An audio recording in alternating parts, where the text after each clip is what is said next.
Chapter 9-10. Chu Xiu did not take an opponent at Xiahou Su's level seriously. In terms of true strength, Xiahou Su was not much stronger than the Sun family's patriarch and the Lu family's patriarch. However, because he cultivated the spirit control technique, his combat power did not decline even though his body had aged. Even so, he was still struggling to hold on. After more than 10 moves, he was already in a dangerous situation. Chu Xiu narrowed his eyes. Every slash was an extremely ferocious killer. Although he did not know who was behind the Xiahou clan, it was clear that with the Xiahou clan's courage, they would not dare to disrespect him unless they had a certain backing. Just as Xiahou Su was in a dangerous situation, a cold voice was heard. Trash. As the voice fell, a thunderous dragon roar was heard. Lin Sunglong, who was wearing a black dragon robe with golden patterns, descended from the sky. With a wave of his hand, green gang qi erupted with a bloody aura. It transformed into a dragon claw that tore the sky and earth apart, directly crushing Chu Xiu's blade radiance. At the same time, Lin Sunglong took a step forward. A huge pit immediately exploded under his feet. It was as if the earth was quaking, causing the entire Mo family surroundings to tremble. With a punch, it was like a dragon fighting in the wilderness. The terrifying fist intent was filled with a wild and crazy battle intent, and it collided with Chu Xiu's peerless heavenly blade. A loud sound of metal colliding was heard. It was as if a storm was set off around Chu Xiu. He took a few steps back, and with every step he took, a pit would explode under his feet. What powerful strength! This was Chu Xiu's first impression of Lin Sunglong. The Heavenly Law War Box had been strengthened by Mo Yezi with flowing light evil moon. It could be said that the material of this weapon was equivalent to 2 other weapons. Its toughness and sharpness were not inferior to Chu Xiu's Heavenly Demon Dance. However, under Lin Sunglong's punch, the huge force from the peerless Heavenly Blade was almost unbearable for Chu Xiu. Moreover, the opponent's fist intent was so strong that Chu Xiu had only seen it on one person before, and that was Qinqing Di. In terms of fist techniques, the other party's attainments were probably on par with Qinqing Di's. People from the Elysium? Chu Xiu narrowed his eyes and suddenly opened his mouth. The people of the Elysium had a very strange characteristic. It should be said that their temperament was different from that of ordinary people in the Jianghu. Therefore, as long as you have seen an Elysium martial artist, it would be very easy to recognize them. Lin Sunglong stood with his hands behind his back. A powerful aura spread out from his body. It was so powerful that it made the people of the Mo clan feel as if doomsday had arrived. Heavenly Gate, Lin Sunglong. Staring at Chu Xiu, an unfathomable smile appeared in Lin Sunglong's eyes. You're Chu Xiu? Interesting, very interesting. It's fine if Divine Lord Luo, that boorish fellow, suffered a setback at your hands, but Kuang Xieyue, that crazy fellow, isn't easy to deal with. In the end, he lost the key in your hands. This is very unexpected. However, I still have to thank you. If you hadn't caused those 2 fellows to be punished by the master, I wouldn't have appeared in the Jianghu so quickly. Hearing Lin Sunglong's words, Chu Xiu could confirm his previous guess. It was true that the people of the Elysium could not casually step into the Jianghu for various reasons. There should be some kind of restriction, so only one person could come out at a time. Moreover, there was a certain time limit. The dignified 9 great divine generals of the Elysium are actually playing tricks in the dark. I am very curious. Did the Mo clan offend the Elysium? Or is there another reason why you insist on killing the Mo clan? Lin Sunglong said indifferently, I have to correct you on one point. That fellow Kuang Xieyue might be able to use tricks, but I don't care to use them. I can't be bothered to use them either. If it wasn't for the fact that this bunch of trash is too slow, I would have already taken the item and left. As he spoke, Lin Sunglong looked at Xiahou Su and Xiahou Zhen and scolded them again, trash. Previously, it was you who insisted on acting on your own and first sent a small number of people to test the waters. In the end, you alerted the enemy.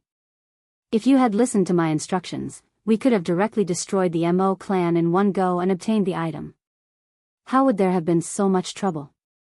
Xiahou Su opened his mouth but didn't say anything. In one go? How could it be so simple? If they didn't test the waters, how would they know what the Mo clan's current strength was and whether they had any other trump cards? If they didn't care about anything and just charged forward directly, what if the other party had some powerful trump card and the Xiahou clan suffered heavy casualties? Would the Elysium care? At this moment, Chu Xiu was stunned when he heard this. You attacked the Mo clan just for one thing? You know how powerful the Mo clan is. Even if you didn't show up, you could have directly let the Xiahou clan use their power to force the Mo clan to hand over the item. For just one thing, you want to destroy an entire clan to obtain it? Chu Xiu didn't feel that Lin Songlong was ruthless. In fact, he had destroyed more clans than Lin Songlong. Of course, he had no right to criticize Lin Songlong in this aspect. He just felt that Lin Songlong's actions were like using a cannon to kill a mosquito. Just like how he and Hidden Sword Villa previously, Chu Xiu had only come for the flowing light evil moon. He had previously sent an invitation to threaten them, but Hidden Sword Villa had rejected it, so he had acted. However, Lin Songlong had directly skipped this step and actually made such a big move. Lin Songlong didn't hide this matter. He only said lightly, I just don't want to cause trouble. Everyone is greedy. No one in the Mo clan has paid attention to that item for hundreds of years. If I ask for it rashly, the Mo clan will definitely know that it is a treasure. Even if the Mo clan members don't know what exactly that item is, they might be greedy and do a series of troublesome things. That is very troublesome, and I hate it very much. Therefore, I killed them all and let the Mo clan members be a bunch of confused ghosts. This way, everyone can save effort. It's a pity that I chose a group of even more idiotic people to do this. If I had known this would happen, I would have done it myself. Even if the commotion was too big, I could just leave after doing it. I think there wouldn't be so much trouble now. Lin Songlong stood behind the Xiahou clan only because he was too big of a target. If someone from the Heavenly Gates made a move, it would definitely attract attention and attract some unnecessary trouble. If the Xiahou clan made a move, it would be an internal matter of the 9 great clans. It would be much less of a target. In the end, he didn't expect that the Xiahou clan would drag things out. It was better for him to make a move himself. After listening to Lin Songlong's explanation, Chu Xiu could finally confirm that this was indeed something that someone from the Heavenly Gates would do. The way the other party thought about things was just so strange. What Lin Songlong said was indeed possible. It was very normal for greed to blind one's eyes. However, the probability of this happening was very low, especially for a cautious clan like the Mo clan. In the end, Lin Songlong made such a big fuss because of such a low probability of success.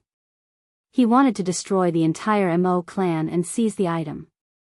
Wasn't he worried that in the process of destroying the entire clan, he would destroy what he wanted?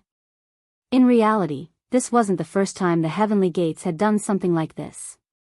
A few decades ago, Divine Lord Luo had once robbed a small clan and destroyed their entire clan, causing Chu Kuanga to fight to the death with him.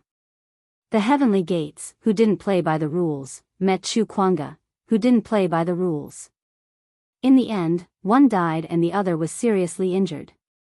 Divine Lord Luo failed his mission and lost face for a few decades. Glancing at the Mo clan members, Chu Xiu said calmly, but now, you have even more trouble. You're right, everyone is greedy and stupid. I, Chu Xiu, am also greedy. Although I don't want to care about the Mo clan's matters, Mo Tianlin is my good friend. I have to care about this matter. Moreover, if the Heavenly Gates want something, of course I want it even more. Although Mo Qingming's strength was slightly weaker among the 9 great clans, he was still considered smart. Hearing this, he immediately said, as long as Official Chu can protect the Mo clan, Official Chu can take whatever you want from the Mo clan. Mo Qingming could also see that the only person who could protect them was Chu Xiu. If he didn't stand on Chu Xiu's side, what else could he do?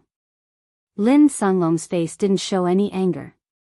His expression was still as calm as ever, as if nothing could make him panic or angry. You mean, you want to snatch something from me? Aren't you afraid of the heavenly gates? Chu Xiu squinted his eyes and said, I haven't settled the score with Kuang Shiyue yet. I don't know when Kuang Shiyue will appear in the pugilistic world again, but I will wait for him. Of course, if one day I have enough strength and he still hasn't come out, I will personally go to the heavenly gates to find him.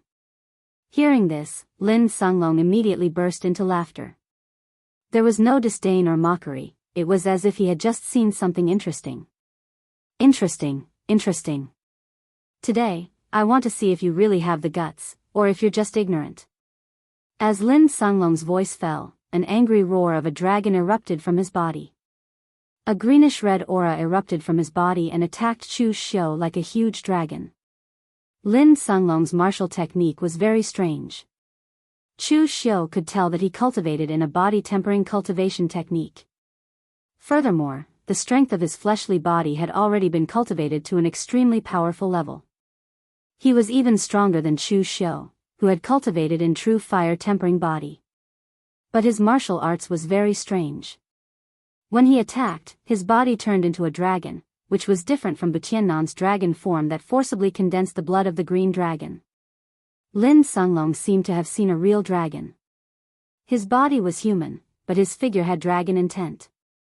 The head was the dragon's head, the spine was the dragon's body, and the legs were the dragon's tail. The dragon roared angrily and killed everywhere. The powerful aura seemed to tear this side of the world. Every blow was earth-shattering. The power was extremely terrifying. Chu Xiu squinted his eyes, and a strange power burst out from the peerless heavenly blade in his hand. Buddha's light, Taoist connotation, demonic power, the three merged together, affecting the power of heaven and earth, making the power of each slash of Chu Xiu almost reach his peak. After deducing and discussing martial arts with Xiao Baiyu for a month, Chu Xiu did not gain nothing. The most obvious thing was that his use and control of power was stronger than before.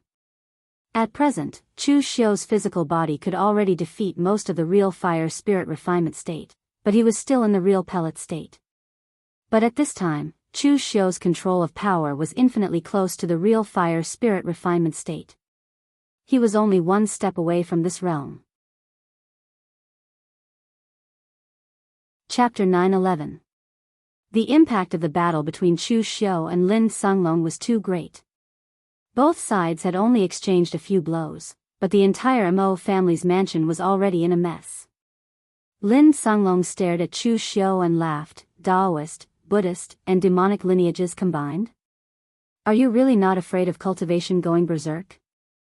Interesting, really interesting. As his voice fell, Lin Sunglong's fists smashed down one after another.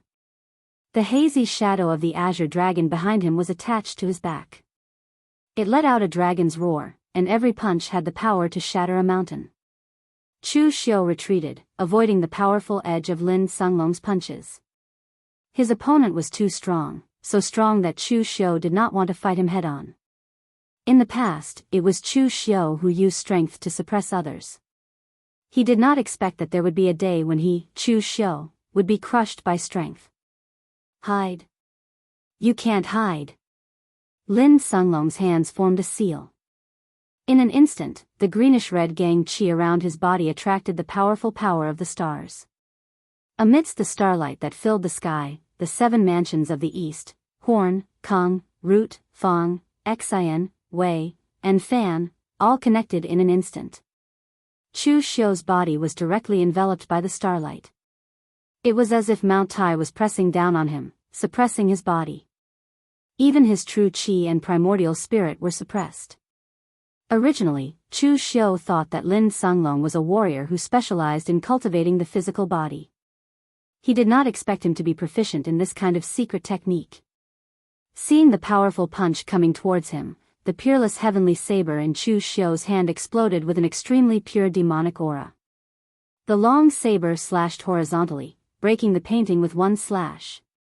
The entire world froze like a painting. The imprisonment of the starlight was torn apart by Chu Xiu's saber, heading towards Lin Sunglong. However, to everyone's surprise, Chu Xiu's misty red dust slash, which could freeze space, did not manage to freeze Lin Sanglong's figure.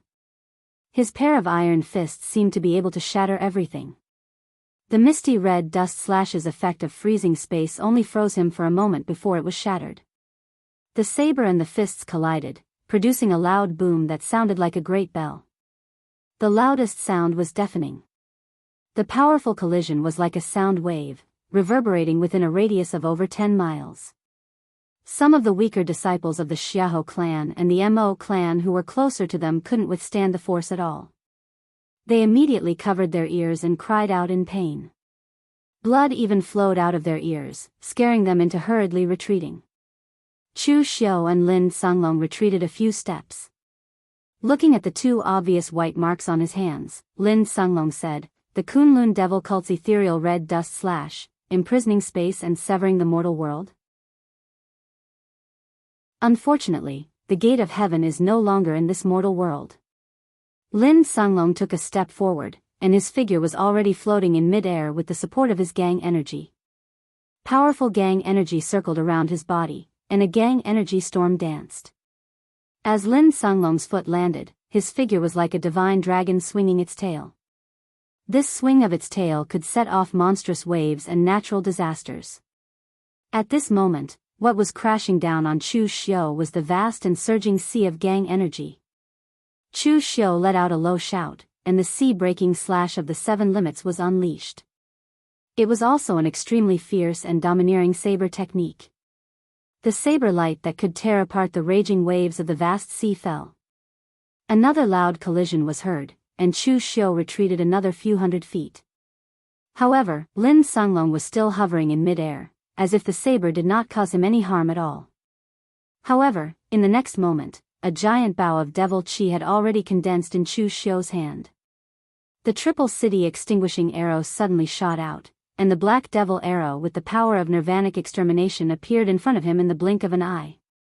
The power of nirvanic extermination of the triple city extinguishing arrow could be said to be extremely domineering. It was the most extreme destructive power in the world, and there was almost no way to counter it other than to resist it head-on. However, Lin Sanglong did something that no one had expected. He actually reached out and grabbed the triple city extinguishing arrow in his hand. Green-red gang energy surged into his hand, but it was instantly torn apart by the power of nirvanic extermination of the arrow. However, Lin Sanglong's powerful gang energy seemed to be inexhaustible, and it frantically poured into the arrow. In the end, he actually used his own strength to completely wear down the power of nirvanic extermination. The triple city extinguishing arrow of the past Dugu Weiwei? It's a tricky thing, but you're not Dugu Weiwei. From the looks of it, Lin Sanglong had also consumed a lot of gang energy to forcibly destroy the triple city extinguishing arrow. However, he seemed to be more willing to use such an extreme and violent method to fight. Chu Xiu frowned slightly. There were strong and weak divine generals in the Tianmen. At the very least, Lin Sanglong was the strongest divine general he had seen. Judging from his cultivation, he had already reached the peak of the true fire spirit refinement state, and his cultivation was close to that of Su Yun, Dong Wangtai, and the others. This made things a little tricky. An opponent of this level was not easy to deal with. At the very least, it was not something that the current Chu Xiu could deal with. Just as Lin Sanglong was about to continue attacking, Chu Xiu suddenly said, "Divine General Lin, are you sure you want to continue fighting?" Divine generals of the Tianmen really live up to their reputation. My current cultivation is a level lower than yours. However, no matter how strong your cultivation is, can it be stronger than an existence in the mysterious heaven and earth realm? I can't defeat you, but I wonder if you can defeat an existence in the mysterious heaven and earth realm? When Chu Xiu said that his cultivation was not as good as Lin Sanglong's, he was not embarrassed at all, and Lin Sanglong was not arrogant either. Strictly speaking, he was a realm higher than Chu Xiu. What was there to be proud of if he won? It would be embarrassing if he lost. Mysterious heaven and earth realm? Divine generals like Lin Sanglong were actually not interested in the disputes in the Jianghu. Even if they were interested, they would just watch the show. When the righteous path and fiend path had first started, Lin Sunglong had just walked out of the Tianmen gate. He really did not know what was going on. Xiahou Su, who was at the side, hurriedly sent a voice transmission to Lin Sunglong, telling him about the scene of the previous righteous path and fiend path and the mysterious existence in the mysterious heaven and earth realm under Chu Xiu. After Lin Sunglong heard this, the corner of his eyes could not help but twitch. Lin Sunglong could ignore the others, but he was not arrogant enough to think that he could fight against an existence in the mysterious heaven and earth realm by himself. Moreover, this Chu Xiu should not have used his full strength. In the previous righteous path and fiend path, he had seriously injured Ling Yunzi, who was at the peak of the true fire spirit refinement realm. After a pause, Lin Sunglong said, "You are threatening me with that existence in the mysterious heaven and earth realm? As far as I know, he is not by your side now." Chu Xiu also said lightly, "But believe it or not, even if you get the item today, it is not certain whether you can walk out of Eastern Qi. You should know what the strength of the mysterious heaven and earth realm is like. It is not a good feeling to be stared at by an existence in the mysterious heaven and earth realm. I can guess that the Tianmen must have sent you on a mission. If you can complete the mission under the command of a mysterious heaven and earth realm expert and return to the Tianmen safely, that is your ability." At this moment, Lin Sunglong's face revealed a real look of anger. He said, "You are threatening me, threatening the Tianmen. How dare you?" For so many years, the Tianmen had actually done a lot of outrageous things in the Jianghu, but basically no one cared about it. Everyone knew the strength of the Tianmen, who would dare to meddle in their business. Moreover, the Tianmen only came out after a long time, and they could not stay in the Jianghu for long. After a while, they would leave, so it was better to pretend that they did not see them. Only Chu Kuanga was stubborn and insisted on fighting to the death with the Tianmen. In the end, both sides were injured, and he paid the price with his life. Chu Xiu said coldly, "See if I dare or not." Lin Sunglong only knew a little about the various deeds of Chu Xiu, and most of them were heard from Kuang Xiuyue. Although he was curious about Chu Xiu, he did not know much about him. Xiahou Su, who was at the side, hurriedly told Lin Sunglong about the various deeds and character of Chu Xiu, and even slightly exaggerated them. Xiahou Su really did not want to fight anymore. It was fine for the Xiahou family to destroy the Mo family just because of karma, but to go against Chu Xiu was a matter of losing his head. After a moment of silence, Lin Sunglong asked, "What do you want?" Chu Xiu was a little surprised to see Lin Sunglong agree so quickly. He thought that Lin Sunglong must be an extremely stubborn person, but Chu Xiu did not expect that Xiahou Su would secretly help him. "What I want is very simple. The Mo family must be preserved. At the same time, what exactly do you want? As long as you tell me, I can even make the decision to let the Mo family take out everything." To be honest, Chu Xiu was quite curious about the Tianmen. All these years, the Tianmen would send out a divine general to look for something every once in a while. What exactly were they looking for? What was the use of it? These were all secrets of the Tianmen, and even the wind-sweeping building did not have any records of it. Just when Chu Xiu thought that Lin Sunglong would refuse and even state some conditions, he said, "What do I want? It's very simple. I actually just want something that originally did not belong to the Mo family." Chu Xiu was slightly surprised that Lin Sunglong had really agreed. Mo Qingming hurriedly said, "Even if it really did belong to the Mo family, the Mo family would be willing to take it out in exchange for peace, let alone something that doesn't belong to the Mo family." The Mo family was really afraid. Anyway, the Mo family did not have anything good. Even if Lin Sunglong wanted to empty the entire Mo family, it would be a blessing as long as they could stay alive. 500 years ago, didn't your Mo family take in a strange monk? He did not seem like someone from the Central Plains. He seemed like a demon but not a demon, like a Buddha but not a Buddha. Mo Qingming frowned. How would he know about something that happened 500 years ago? At this moment, an elder of the Mo family said, "Patriarch, there was such a thing. It was recorded in the ancient records of our ancestors." The records were very simple. It only said that the patriarch of that generation took in the monk. The monk seemed to have promised the Mo family something, but he passed away a few years later. Lin Sunglong said in a deep voice, "What I want is the thing that the monk left behind. As far as I know, that thing should not have been thrown away by you." Chapter 9:12. Originally, Chu Xiu thought that what Lin Sunglong wanted was definitely what Divine Lord Luo wanted to snatch. He didn't expect it to be related to some monk. Chu Xiu glanced at the people of Mo family. The Mo family elder who answered before immediately understood Chu Xiu's meaning and hurriedly ran into Mo family to look for it. What happened hundreds of years ago was too long for Mo family. Even Mo Qingming, the old ancestor of Mo family, didn't know about it.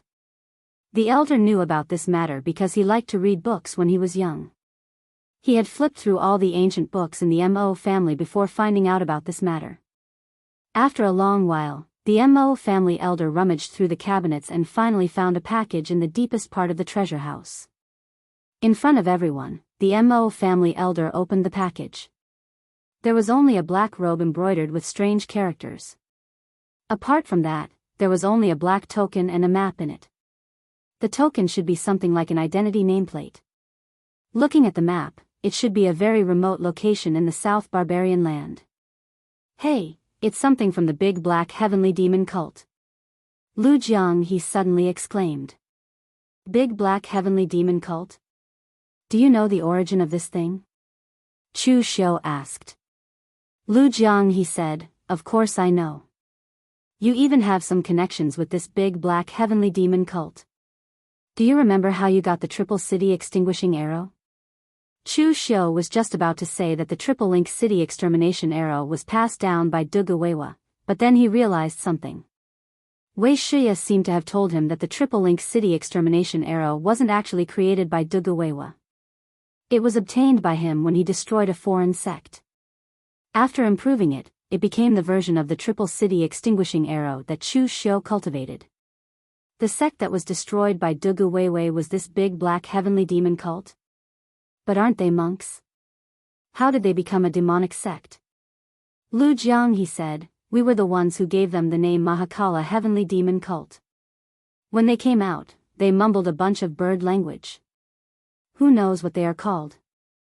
It could be seen from the Triple Link City Destruction Arrow that the cultivation method of those fellows was very evil. How could it have anything to do with Buddhism? Therefore, we named them the Great Mahakala Demon Cult based on the characteristics of their techniques. However, those foreign monks should have all died. The place where they preached in the Central Plains was also destroyed by our sacred sect. Looks like the place marked on the map should be the ancestral land of the Great Black Heavenly Demon Cult. Chu Xiu raised his head to look at Lin Sunglong. "You are looking for the ancestral grounds of the Great Black Heavenly Demon Cult?" Lin Sunglong frowned slightly. Great Black Heavenly Demon Cult? This name was quite appropriate. To be more precise, I only want one thing from the Great Black Sky Demon Cult. That thing is useless to you. Apart from the people of my heavenly gates, it is useless to anyone else. Therefore, I can give you everything in the entire Mahakala Heavenly Demon Cult, but that thing is something that I must obtain no matter what. Don't underestimate the power of the heavenly gates. I am not a lunatic like Kuang Shiyue. Therefore, I can still calmly negotiate with you. If it were anyone else, you, Chu Xiu, would not be able to escape if the Mo family was destroyed. The heaven and earth elemental opening realm is an invincible supreme existence to the other pugilistic world powers. However, to my heavenly gates, it is just a slightly troublesome opponent. Although Lin Sunglong's attitude was still unyielding, everyone could hear the meaning behind his words. It was fine for Chu Xiu to want a share of the loot. However, the prerequisite was that he could not snatch the thing that Lin Sunglong wanted. Seeing this scene, Mo Qingming and the other members of the Mo family revealed a bitter smile. They finally understood what Mo Tianlin had said to them previously. In this pugilistic world, being weak was in itself a sin. Similarly, if Lin Sunglong wanted that thing, he would destroy their Mo family. It was because he was worried that the minuscule probability of obtaining it would cause trouble. In fact, if Chu Xiu had not forced Lin Sanglong out, the Mo family might not even know how they died. However, now that it was Chu Xiu, who had the strength to fight Lin Sanglong and even had the support of a heaven and earth elemental opening realm expert, Lin Sanglong's attitude changed in an instant. As long as Chu Xiu agreed to his conditions, they could cooperate. This was the difference in strength. If one was not strong enough, they would not even have the right to choose the method of death. Looking at Lin Sanglong, Chu Xiu revealed a smile and said, "No problem. Anyone who has cooperated with me, Chu Xiu, will not suffer a loss." Lin Sanglong looked at Chu Xiu with some surprise. This kid was really something. He had heard about the grudge between Kuang Shiyue and Chu Xiu. He had thought that Kuang Shiyue would definitely be very hostile to the people of the elemental gates. He did not expect that Kuang Shiyue would be willing to cooperate with him. Actually, Chu Xiu was also a little curious about Lin Sanglong. This person could be said to be the most normal person among the people of the elemental gates that he had come into contact with. Of course, he was only slightly more normal than Divine Lord Luo and Kuang Shiyue. Divine Lord Luo's way of doing things could be summed up in one word: kill. It was extremely simple and violent. He really thought of himself as a superior existence and looked at everyone else as if they were ants. As for Kuang Shiyue, he was a temperamental lunatic. There was no way to communicate with him. Lin Sanglong's way of doing things was also very problematic. However, he only pursued one thing, and the less trouble, the better. In his opinion, exterminating the Mo clan would cause the least trouble. Therefore, he attacked without any hesitation. After Chu Xiu displayed his strength, he was not confident that he could take down Chu Xiu if he continued to fight recklessly. If he provoked Shang Tianliang, it would attract even more trouble and affect his mission. Therefore, he felt that it was worth it to give some benefits to Chu Xiu in exchange for the two of them joining forces. After all, he did not care about those things. After looking around, Lin Sanglong said indifferently, "There are many people who have heard about this. Kill all of them to prevent trouble from spreading." Upon hearing this, not only were the people of the Mo clan shocked, but even the people of the Xiahou clan had a change in expression. This was because Lin Sanglong was also looking at them when he said this. Chu Xiu raised his eyebrows and said, "Are you joking?" Lin Sanglong calmly replied, "I never joke around. There are some things you don't know. Your so-called Mahakala heavenly demon cult has deep connections with the Buddhist sect. Once news of this gets out, it will attract the experts of the Buddhist sect." Chu Xiu rubbed his head. He felt that Lin Sanglong was normal, but now it seemed that he was also abnormal. Just because he was afraid of trouble, he wanted to kill so many people. What was going on in his head? Don't joke around. There are so many people here. Can you kill them all? Moreover, 2 of the 9 great families have been slaughtered by you. Such a big matter will attract even more trouble. Lin Sanglong said indifferently, "I won't kill them. But if those monks really come looking for trouble, you will be the one to suffer. Anyway, I only want one thing. Also, since you have the map, immediately set off for the southern barbaric land. I don't have that much time to waste." Chu Xiu turned to Luo Feiheng and said, "During this period of time, you will stay in the Mo family and help guard. We will talk about other matters after I come." After speaking, Chu Xiu turned to Mo Tianlin and said, "It's best if you don't cultivate the hidden sword technique. Even if you want to become stronger, you can't use this method. Fortunately, you haven't cultivated the hidden sword technique to the late stage. Otherwise, your meridians and dantian will be destroyed by the sword qi. At that time, even the gods won't be able to save you." Mo Tianlin smiled bitterly and nodded. Even if he wanted to cultivate the hidden sword technique, there was no other way. He was the most outstanding disciple of the younger generation of the Mo family. The people of the Mo family would not be so short-sighted to let their future son cultivate this kind of martial art. After giving these instructions, Chu Xiu followed Lin Sanglong to the southern barbaric land. At the same time, before leaving, he took a deep look at Xiahou Shi, which made Xiahou Zhen and Xiahou Su feel a chill in their hearts at the same time. They also knew that they had offended Chu Xiu enough in this matter, but they were also helpless. If they didn't offend Chu Xiu, they would have to offend Lin Songlong. In the end, they had joined forces, and in the end, they were the ones who had offended Lin Songlong. And this time, the people of Xiaoshi also saw clearly what the people of Elysium were thinking. For Elysium, the people of Xiaoshi were not even dogs.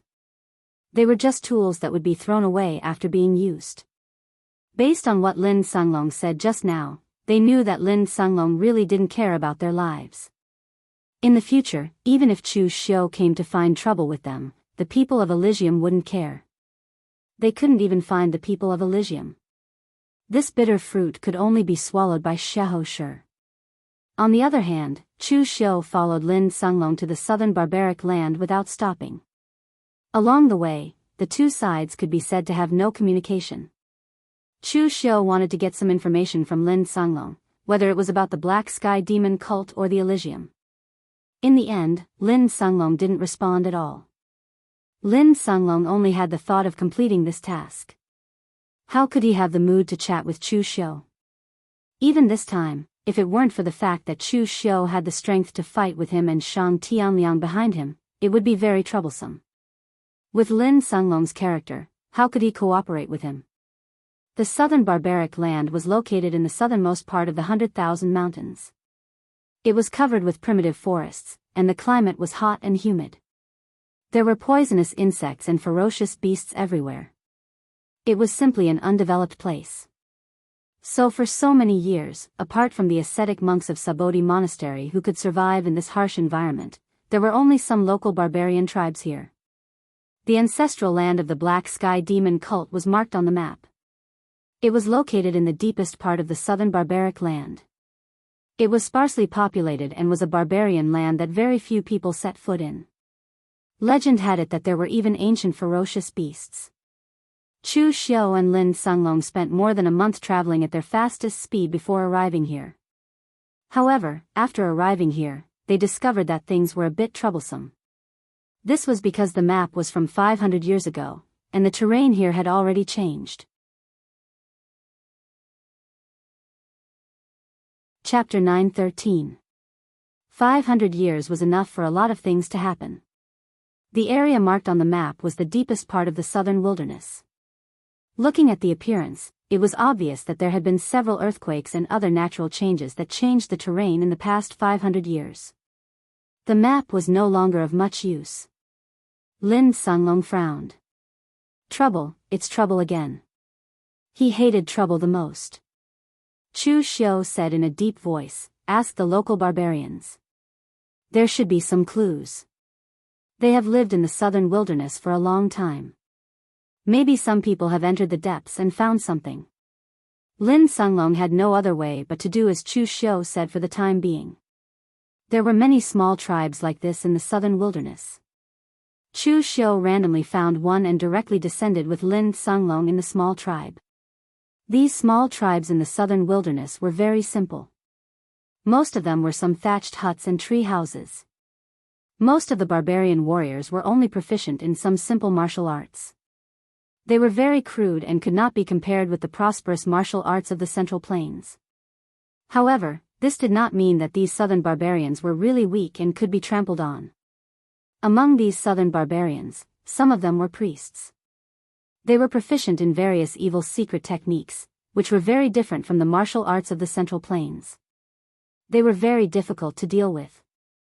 As soon as Chu Xiu and Lin Songlong's aura descended, the small southern barbarian tribe was immediately frightened.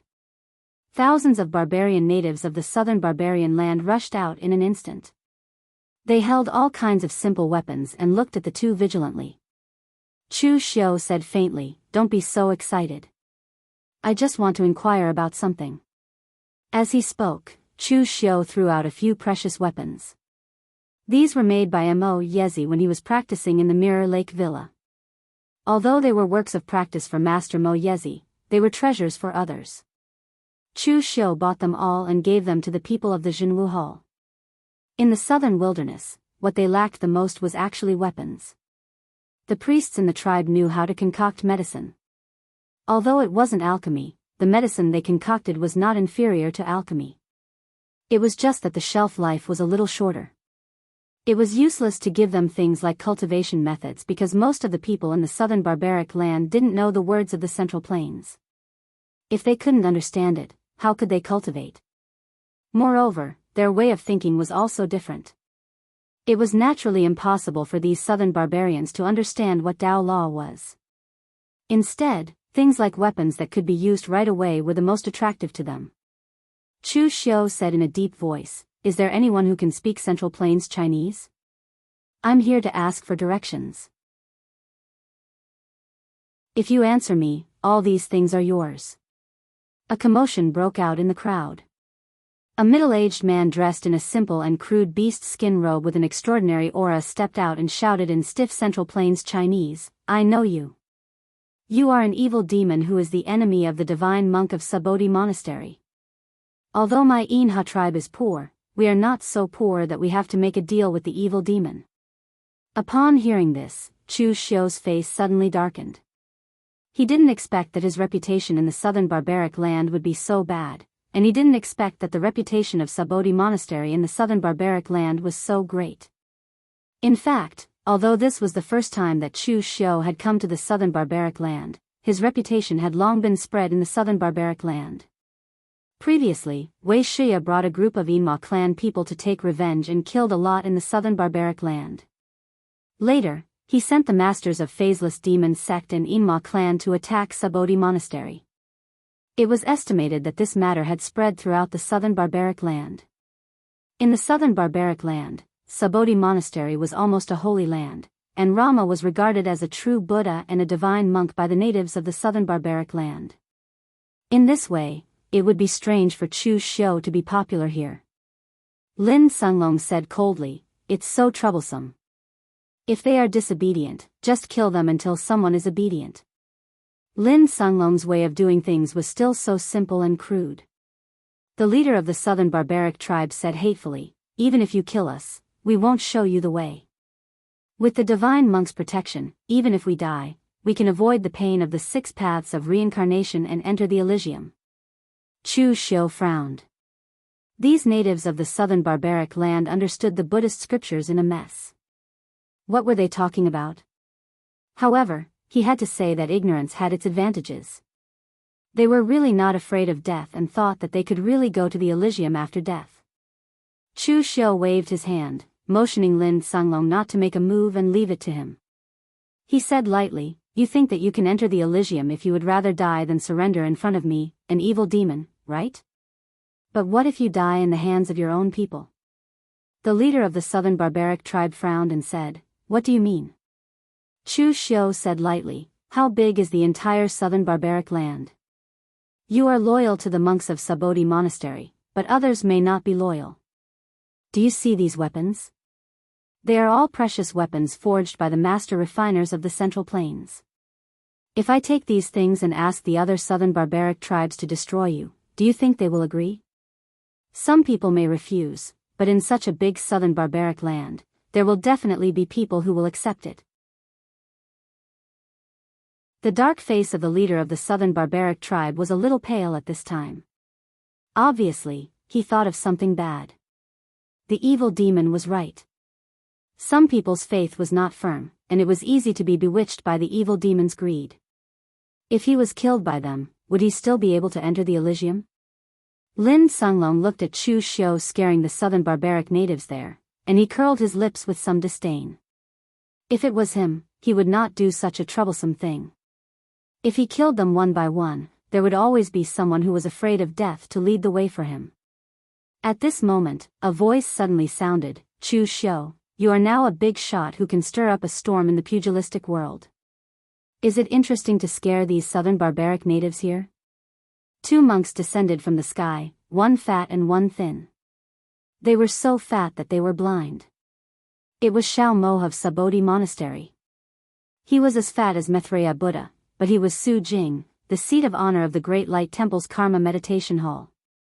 Lin Sunglong looked at Chu Xiu and said lightly, "I told you before to kill the others. Now this group of monks has really come to cause trouble.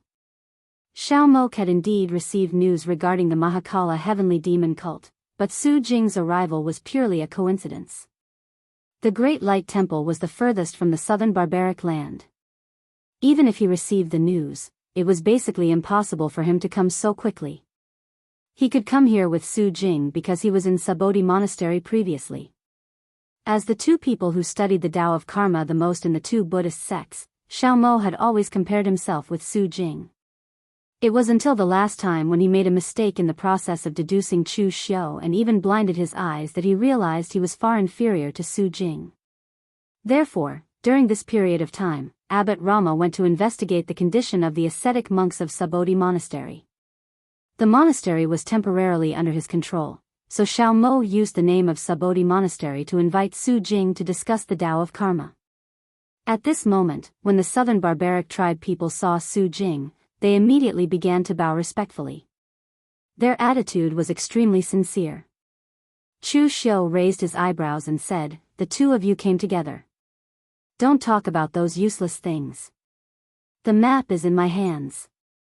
Whether the two of you want to fight or join forces, I will accompany you. If you want to join forces, then let this group of brainless natives lead the way. Don't talk so much nonsense and waste time." If Rama came this time, Chu Xiu wouldn't care whether it was the Great Black Sky Demon Cult or the Broad White Sky Demon Cult. He would just turn around and leave. However, Chu Xiu didn't care about Xiao Mo and Su Jing. Both of them were warriors who cultivated the Tao of Karma.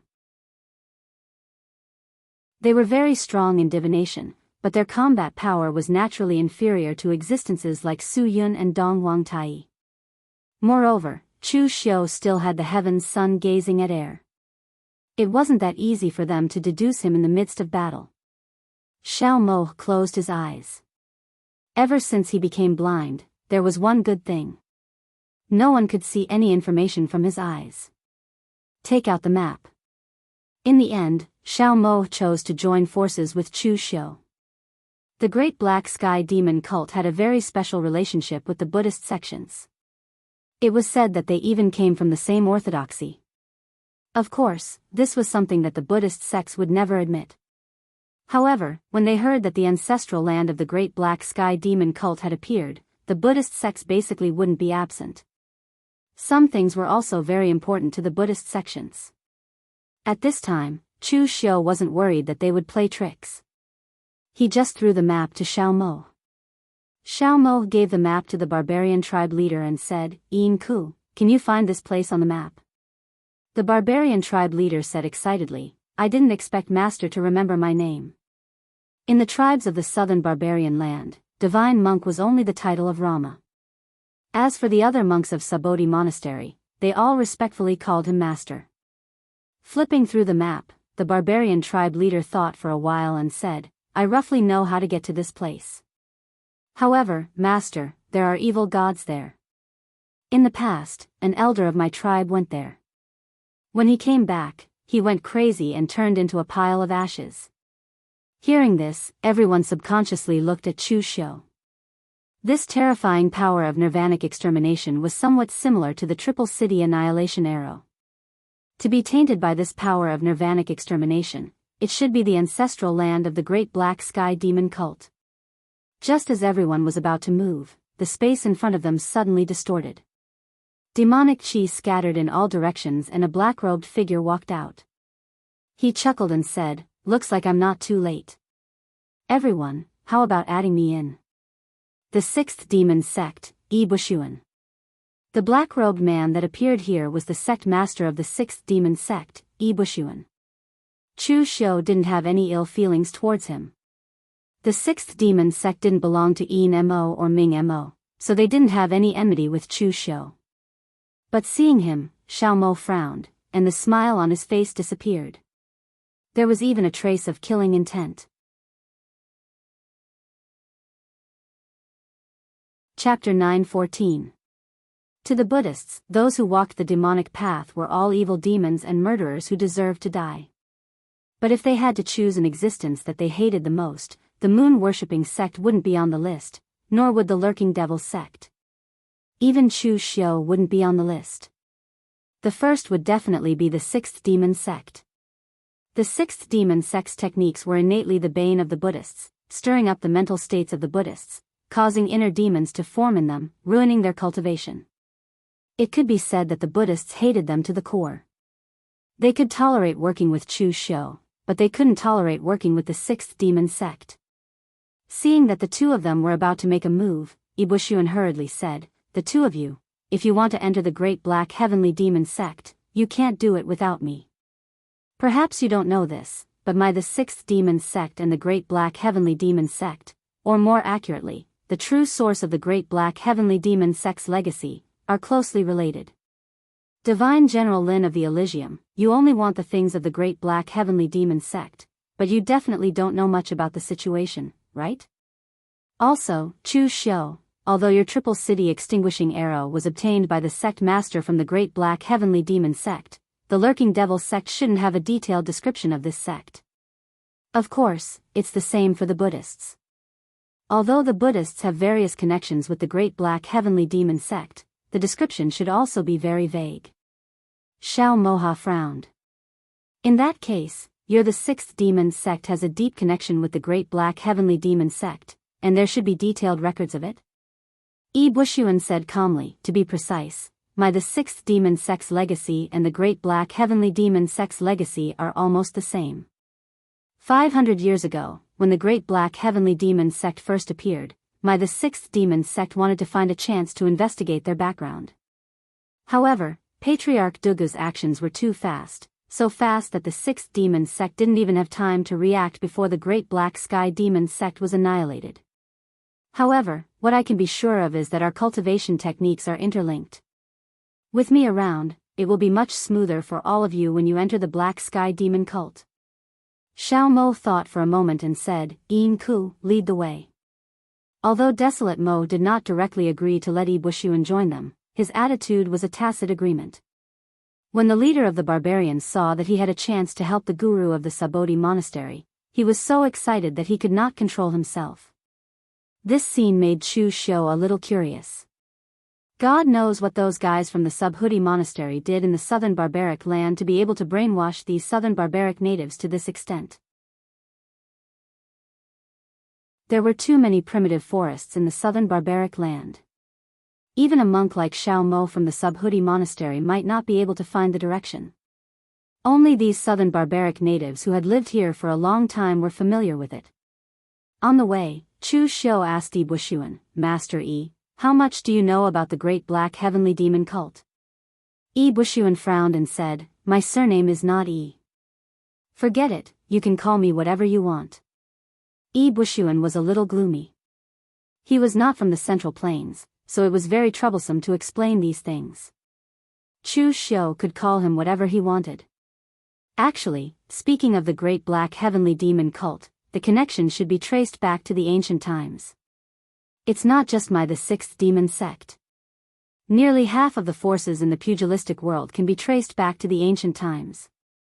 For example, the Great Light Temple and the Subodhi Monastery were recorded in some ancient books in the ancient times.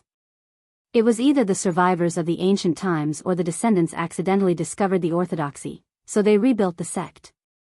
For example, the Sixth Demon Sect was like this. My ancestors accidentally discovered a relic, so that the Sixth Demon Sect was formed. Among the three major Taoist sects, the Celestial Master Mansion and the True Martial Sect should be branches of the Taoist sects in the ancient times. As for the Chunyang Dao sect, it had nothing to do with the ancient Taoist sections. It was completely created by Ancestor Lu alone. The origins of these sects, whether it was the ancient times or the present, were actually very clear. Only the Great Black Heavenly Demon cult seemed to have appeared out of nowhere. Although the Great Black Heavenly Demon cult was instantly destroyed by Patriarch Dugu, think about it. The one who did it was Patriarch Dugu. With the power and influence of the Kunlun Devil cult at that time, the outcome would probably be the same no matter who it was. Moreover, Patriarch Dugu even took the Triple City Annihilation Arrow from the Great Black Heavenly Demon cult. This further proves that the other party's strength is not ordinary. Ordinary martial arts are not qualified to be valued by Patriarch Dugu. Everyone, think about it. What is the biggest doubt in this? The biggest doubt is the existence of the great black heavenly demon cult itself. It should be said that the other party should not exist at all. None of the people present were stupid. Apart from the barbarian race's patriarch Yin Ku, everyone immediately understood what Yi Bushuan meant. The great black heavenly demon cult was a sect without a history. Ordinary sects, regardless of whether they were created by ancient survivors or inherited by later generations, or even if they had nothing to do with ancient inheritances, they still had an inheritance. In the end, the Mahakala heavenly demon cult suddenly appeared out of nowhere. Moreover, they were very strong. They were so strong that Dugu Weiwa had to personally take action. There were very few people in the pugilistic world who could do that. Of course, it was also possible that someone had accidentally discovered the legacy of the great black heavenly demon cult and had been hiding in the mountains and forests of the South Barbarian land to cultivate. But the problem was, how could such a strong sect hide in a place for so long without being discovered? This was completely illogical. Chu Xiu asked Lu Jianghe, who was in the Blood Soul Pearl, "Didn't you guys feel that there was something wrong with the great black heavenly demon cult?" Lu Jianghe asked, "Do you think this question is important to the cult master?" No matter how strange it is just a force that can be destroyed easily. Why would he spend so much effort to study it? Chu Xiu was stunned for a moment. That really made sense. Now that they had received news of the great black heavenly demon cult, they had joined forces to explore with their own goals. They were even nervous, but to Dugu Weiwei, this was really not a big deal.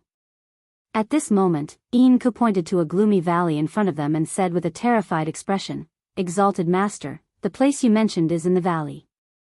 Many clansmen and people from other tribes have entered it when they were hunting, but none of them came out alive. Even if some of them came out alive, their souls were devoured by the evil gods and their bodies turned into ashes." Xiao Moha nodded. Looking at the aura, it should be in this place.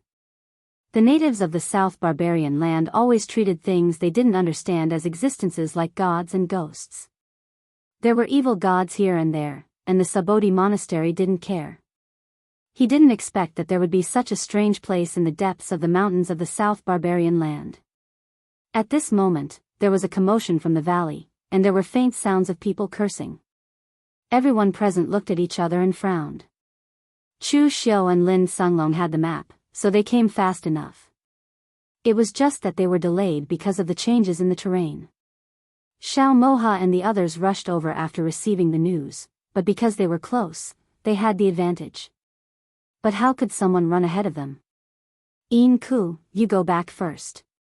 After sending the barbarian patriarch away, everyone immediately walked towards the valley. However, they saw that in front of the valley, Li Jiaodi was holding a whip and scolding a few natives of the South Barbarian land into the valley. The natives of the South Barbarian land cried and shouted, and someone even shouted in choppy Central Plains Chinese, "You can't go in. That is the residence of the evil gods. If you go in, your soul will be devoured by the evil gods. If you kill us, our souls will still go to the Western Paradise, but if our souls are devoured by the evil gods, we will never be able to reincarnate." What evil gods? Nonsense. Whoever goes in and finds the scarlet fire blood lotus for me, I will make him the patriarch. Whoever dares to resist, I will make him unable to reincarnate now. Hearing this, everyone understood that Li Jiaodi appeared here not because she knew the news in advance, but because she came here to pick herbs and came to this place by chance. Among the rogue cultivators, some might be very strong, but they didn't have a big force to rely on, so they still had to rely on themselves to collect all kinds of spiritual herbs and resources. Although the climate in the South Barbarian land was harsh, there were many rare spiritual herbs because there were few people here all year round. Although Xiao Mo was blind, his perception was still able to detect everything. Sensing this scene, he couldn't help but shout angrily, "Li Jiaodi! It's fine that you came to the South Barbarian land to pick herbs, but you dare to force these innocent people to explore the way. Do you really think my Sabodhi monastery is just for show?" There were no other Jianghu forces in the entire southern barbarian land, only Sabodhi monastery. The local South barbarian natives worshipped Subodhi Monastery, so they were naturally protected by Subodhi Monastery. But Li Jiaodi openly enslaved these South barbarian natives here, so it was no wonder that Xiao Moha was angry. At this time, when Li Jiaodi saw Chu Xiu and the others, she was also stunned, but then she reacted, and her eyes revealed a glimmer of light. Are you looking for the ruins of the big black demon cult? Looks like it's here. The news of Chu Xiu's battle with Elysium Divine General Lin Sunglong to save the Mo family had already spread. Now that they were here, Li Jiaodi could easily guess their purpose. Previously, Lin Sunglong wanted to silence them, but that was simply unreliable. How could he silence tens of thousands of people? The Mo family and the Xiahou clan were not monolithic, and both of them would keep it strictly confidential. Chu Xiu had already expected that there would be a lot of people competing with them in this line of work. Now that there were only a few people, it was still within his expectations. So what if it's here? Xiao Moha frowned. Of course, count me in. Everyone who sees the treasure has a share, and this place was discovered by me. Originally, Li Jiaodi only heard about this matter, and she didn't want to get involved. The South barbarian land was so big, where could she find people? But now these people appeared in front of her. This opportunity was given to her by God, so she had no reason to refuse.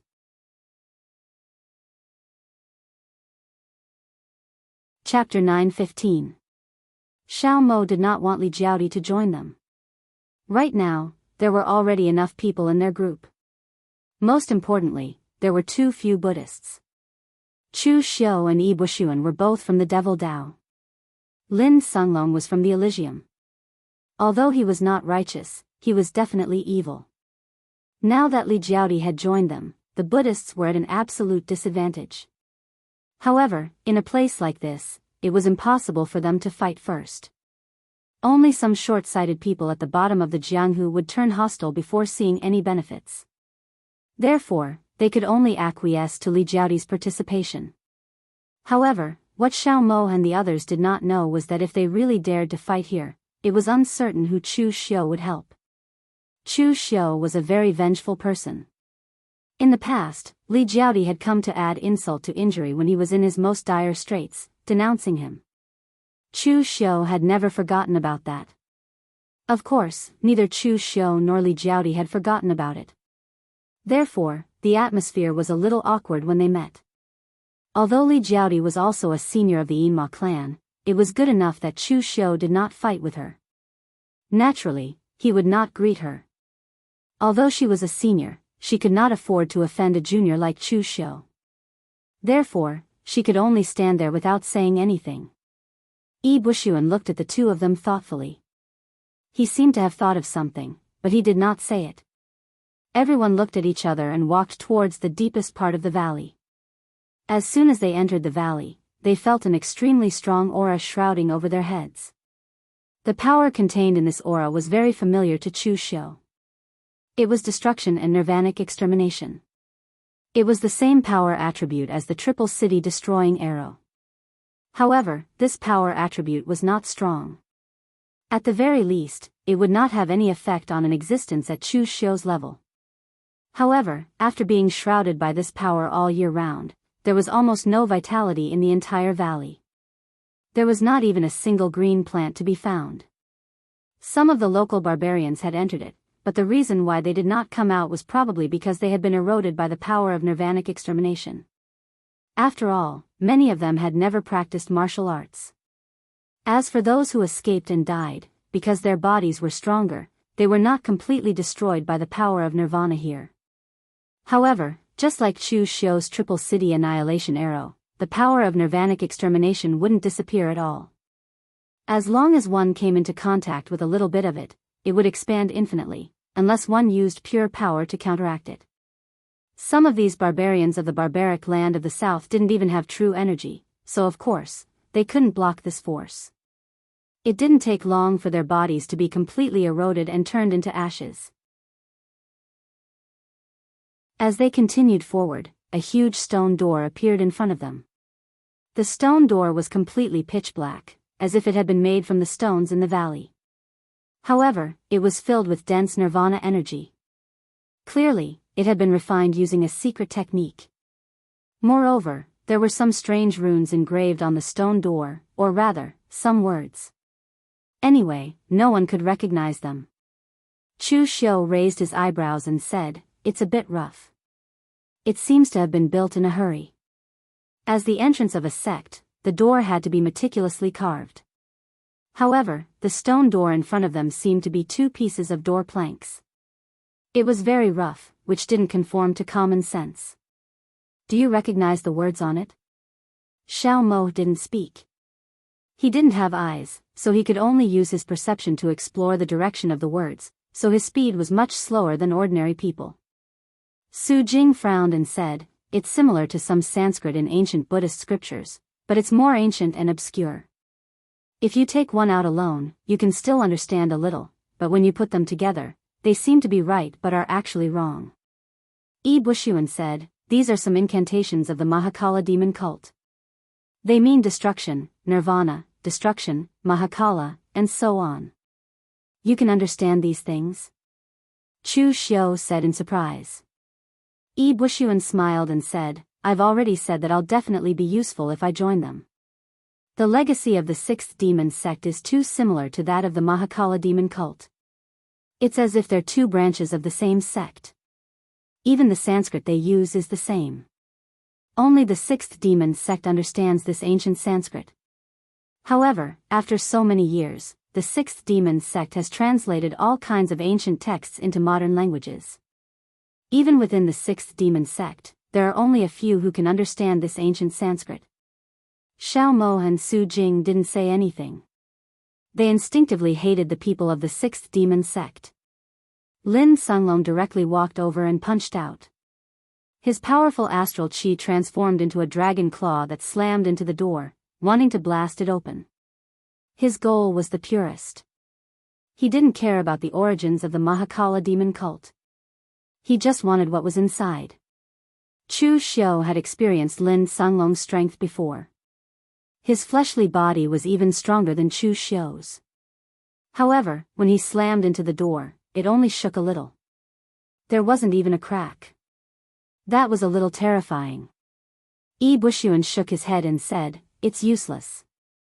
The Sanskrit on the door is inscribed with the power of nirvana. The stronger the power, not only will it not open the door, but it will also be absorbed." As he said that, Yi Bushuan formed a Buddhist seal with his hand.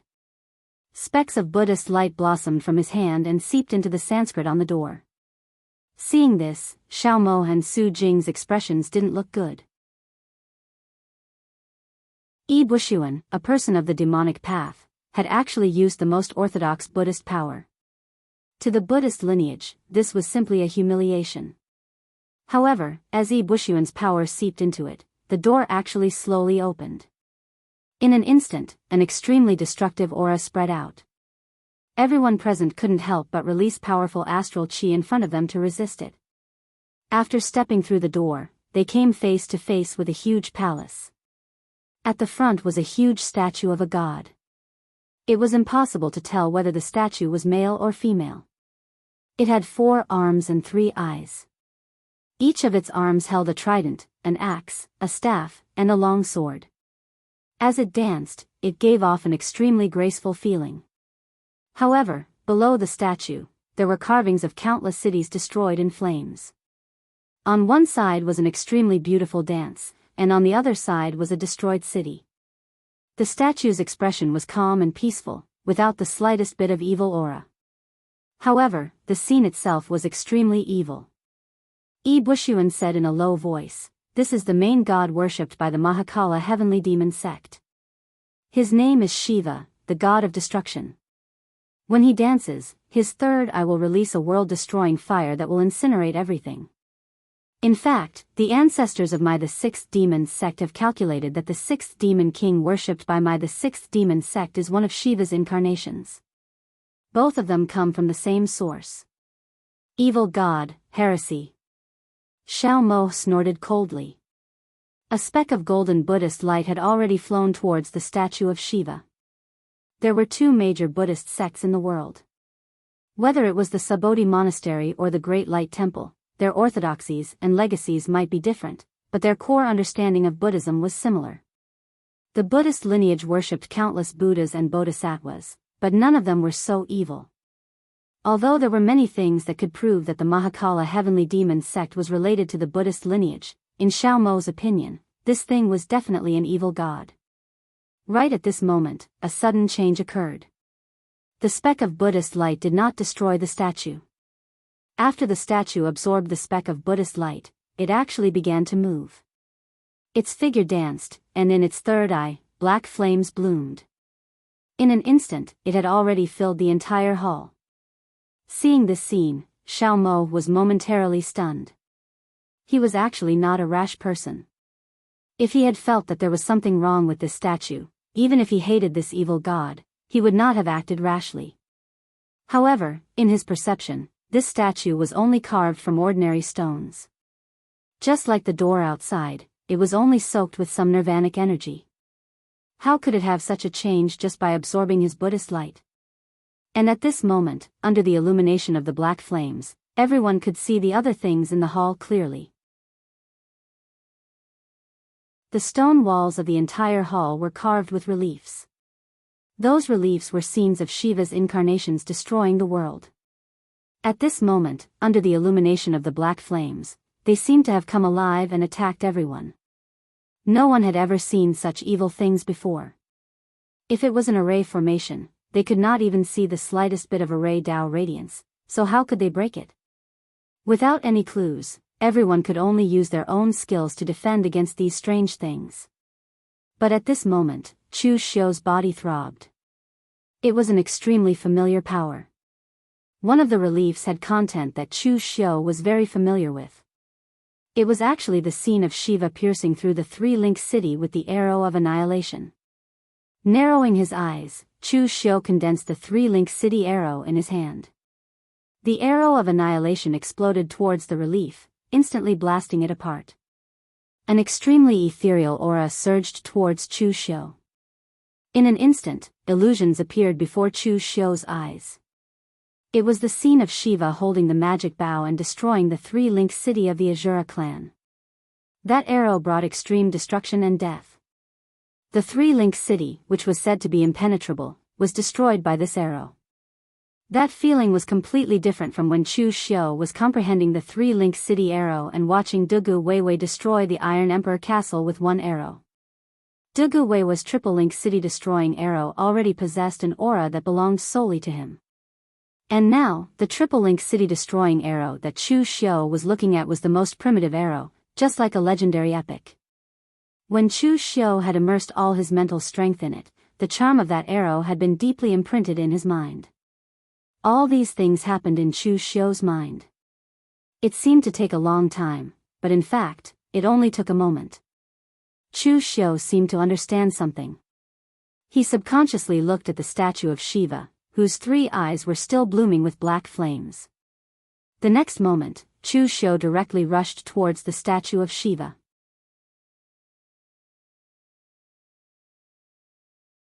Chapter 9:16.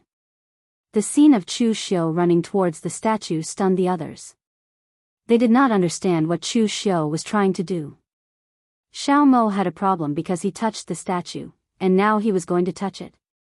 Su Jing was about to say something, but Li Jiaodi had already blocked Chu Xiu's path and said angrily, "Chu Xiu, what are you doing? If you continue to act recklessly, do you want to bury all of us here?" Li Jiaodi had long been unhappy with Chu Xiu's actions. Seeing his actions, she stood up more actively than Su Jing to stop him. Moreover, among the people present, Li Jiaodi could not be said to be the weakest, but it was the most difficult for her to resist these strange sculptures. Needless to say, Lin Songlong's strength was definitely at the peak of the true fire spirit refinement realm. Xiao Mo and Su Jing both cultivated the Tao of Karma.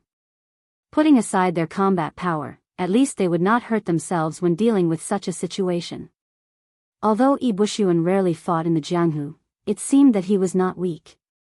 Therefore, among the people present, only Li Jiaodi was in a sorry state.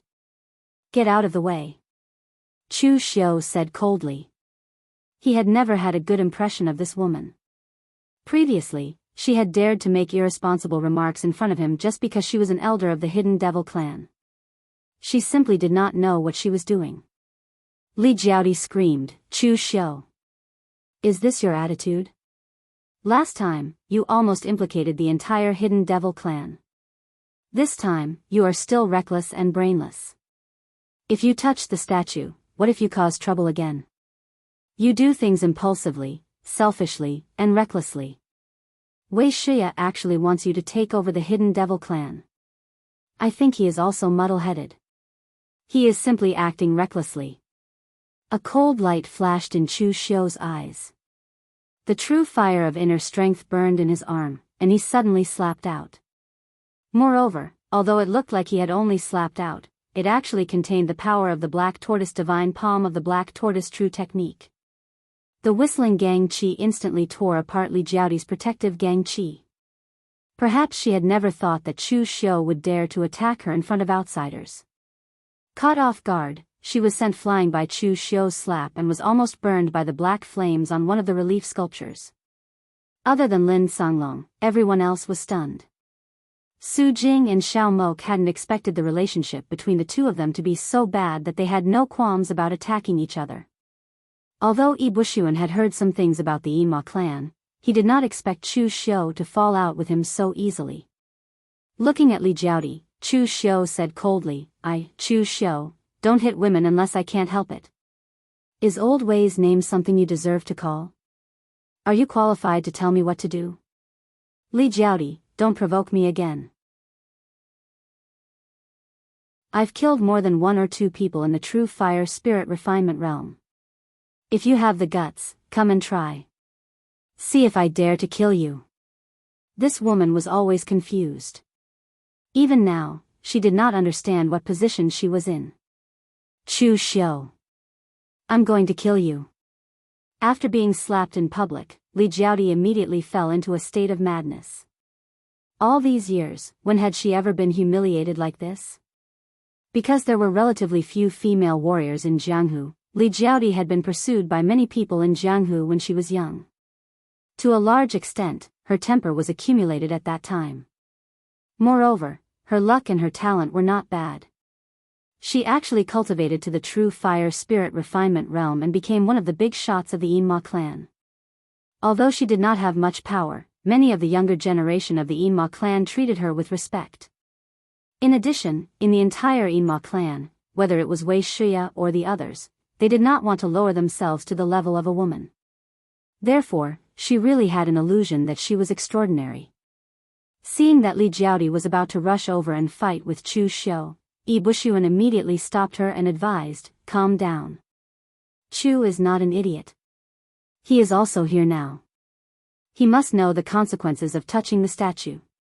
Why would he do something that is courting death? On the surface, Yi Bushuan said so, but he secretly transmitted his voice to Li Jiaodi, the people of Buddhism are still here. This is not the place to fall out. Don't forget, Chu Xiu has never been in awe of the Yinma clan. It's not like he hasn't killed people of the Yinma clan before. Hearing Yi Bushuan's words, Li Jiaodi finally managed to calm down. She did not insist on attacking Chu Xiu. However, at this time, Yi Bushuan smiled bitterly in his heart. The people of the Yinma clan had fallen out with each other, but he was here to mediate. What was this? On the other side, Chu Xiu saw that Li Jiaodi did not continue to entangle him. The heavenly war case in his hand turned into a long saber. The powerful saber light directly cut through the relief. In an instant, black flames filled the air and even wrapped Chu Xiu in it. Seeing this scene, Li Jiaodi could not help but sneer in her heart. At this moment, she even wished that Chu Xiu could be burned to death by these strange black flames. Although Li Jiaodi was a member of the Yinma clan, she actually did not regard herself as a member of the Yinma clan from the bottom of her heart. For her, whether it was the identity of the successor of the Red Lotus Demon Venerable or the identity of one of the big shots of the Yinma clan, they were in fact, pasting gold on her face. She enjoyed the various conveniences that this identity brought to her, but she never thought of giving up anything for this identity. If Chu Xiu became the leader of the Yinma clan, she would not have an easy time in the future. Therefore, she would rather Chu Xiu die now. It was better for the Yinhua clan to be half dead than alive. However, Li Jiaodi's idea was destined to fail. The internal strength around Chu Xiu's body burst out to resist the black flames. These black flames also contained extreme power of nirvanic extermination, which was somewhat similar to the power of the Annihilation Triple City Arrow. Therefore, Chu Xiu's resistance to this kind of black flames was relatively high. Along the way, Chu Xiu cut through those reliefs. However, there was no more lifelike illusion in front of him, which also proved that Chu Xiu's previous guess was correct. These reliefs were not only filled with the power of destruction, but also contained the true martial Dao meaning of the great black demon cult's inheritance. Only the same kind of power could fuse with it. Chu Xiu's long blade instantly ignited with a black flame. It was actually the same as the flames that carried the power of destruction outside, or even purer. This was the power of the Annihilation Triple City Arrow, but it was not the Annihilation Triple City Arrow. If Chu Xiu had not absorbed the true martial Dao meaning of the Annihilation Triple City Arrow on the reliefs, he would not have been able to use this power alone. As the blade fell, the black world annihilating fire destroyed everything and directly smashed the head of the deity statue. In an instant, an even more powerful world-annihilating fire suddenly gushed out from the broken deity statue and poured into Chu Xiu's body. In an instant, that lifelike illusion appeared in front of Chu Xiu again. Shiva, who had 4 arms and 3 eyes, danced in the sky. His dance was so beautiful and magnificent that it could not be described with words. But as he danced, similarly magnificent world-annihilating fire descended, and the ground under his feet began to burn, extinguish, and return to nothingness. Countless figures were constantly wailing and fighting, but under this world-annihilating heavenly might, it did not have the slightest effect. When everything returned to nothingness, green shoots bloomed from the world-annihilating fire. This represented life. In an instant, Chu Xiu seemed to understand something. The extreme of destruction was originally life. In heaven and earth, everything had 2 sides. When things reached an extreme, they would move in the opposite direction. Yin and Yang were reversed. Shiva's power of nirvana was revealed in the form of flames. In fact, this power had nothing to do with flames. However, fire itself contained the existence of 2 kinds of power, life and death. In ancient times, when the human race had just ascended, they had to endure hardships and hardship. Fire could bring warmth and vitality to people. However, when the flames rose to the extreme, they could also burn away any kind of life. Shiva's world-annihilating power had never been pure destruction, but the coexistence of life and death.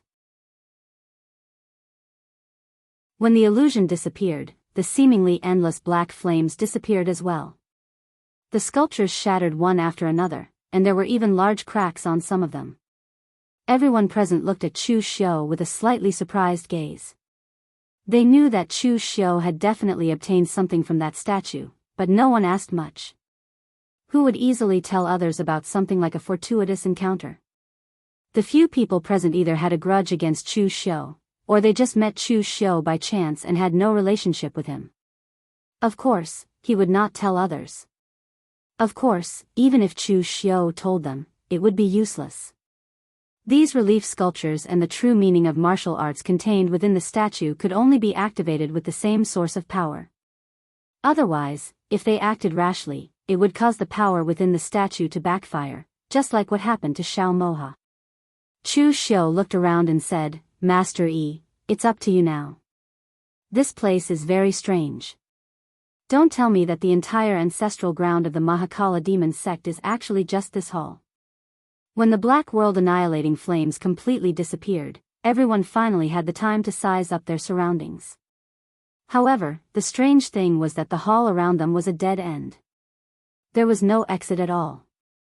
Even when Chu Xiu used his spiritual power to investigate, he did not find any other secret passages. It was as if there was only this hall in this place. This was very illogical. My surname is not Yi. Forget it, leave the rest to me. Everyone just needs to cooperate. Yi Bushuan walked to the center of the hall and said, the Mahakala demon sect and the 6th demon sect are of the same lineage. If I'm not wrong, the layout of this place should be similar to that of the 6th demon sect. It's all a habit. In the inheritance of the 6th demon sect, there is a kind of formation set up using Sanskrit. A part of one's own sect is stuffed into the overlapping space. This way, it helps in concealment, and in case someone attacks, it's also convenient to hide one's strength. The others had strange expressions. They had long heard that the 6th demon sect was divided into 6 skies of the desire realm. So it meant that it was divided into 6 overlapping spaces. However, although this method was secretive, it was a little sneaky. It was very different from the current habit of the Central Plains warriors of building their sects in a grand and luxurious manner.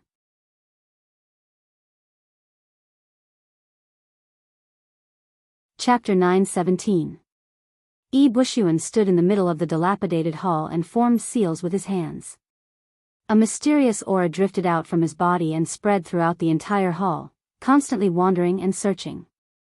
In the end, there was a sudden burst of spatial fluctuations from 3 directions in the hall, and the space flickered like ripples on water. Yi Bushuan hurriedly said, "Everyone, these 3 places are the portals. I can only find them. If we want to open them, we need a special secret technique.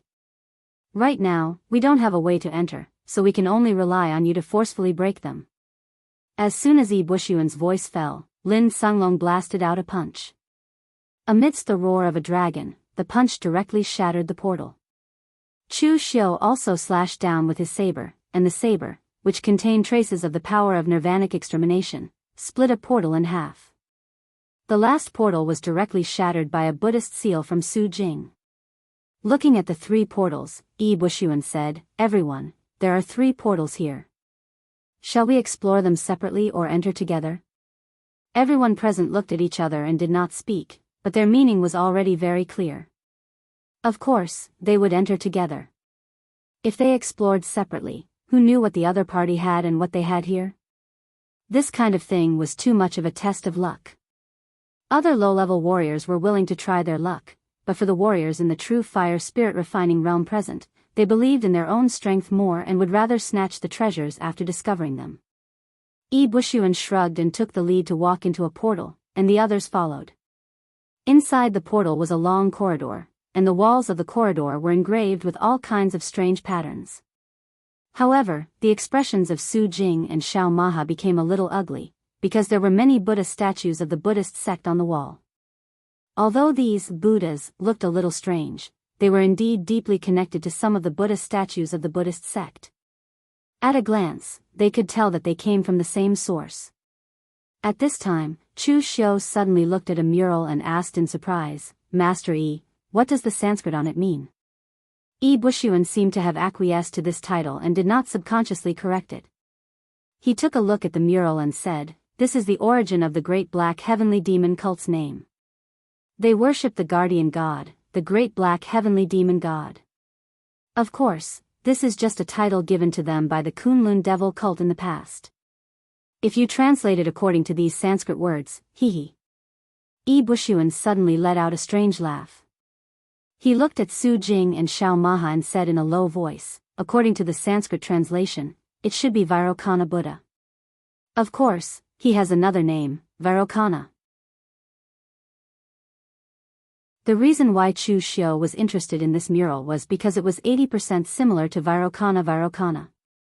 The other 20% was different because the Vairocana in the mural had 4 arms.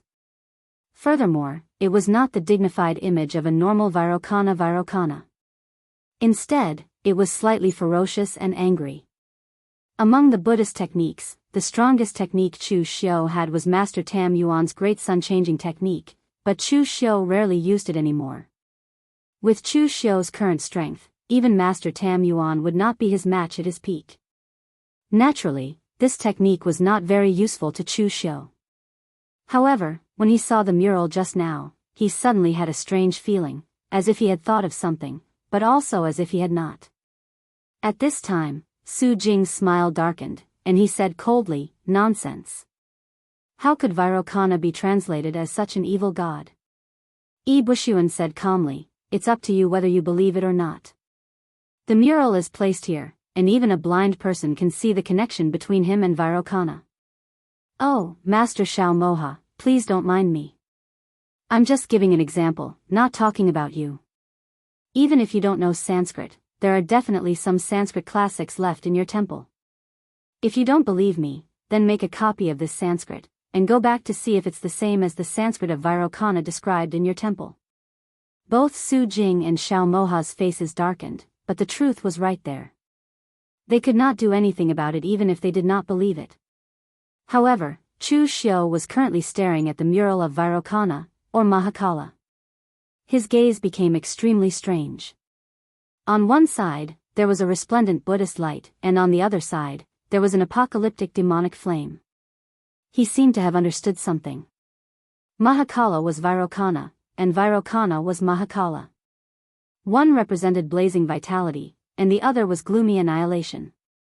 Just like the apocalyptic flames, when things reached an extreme, they would move in the opposite direction.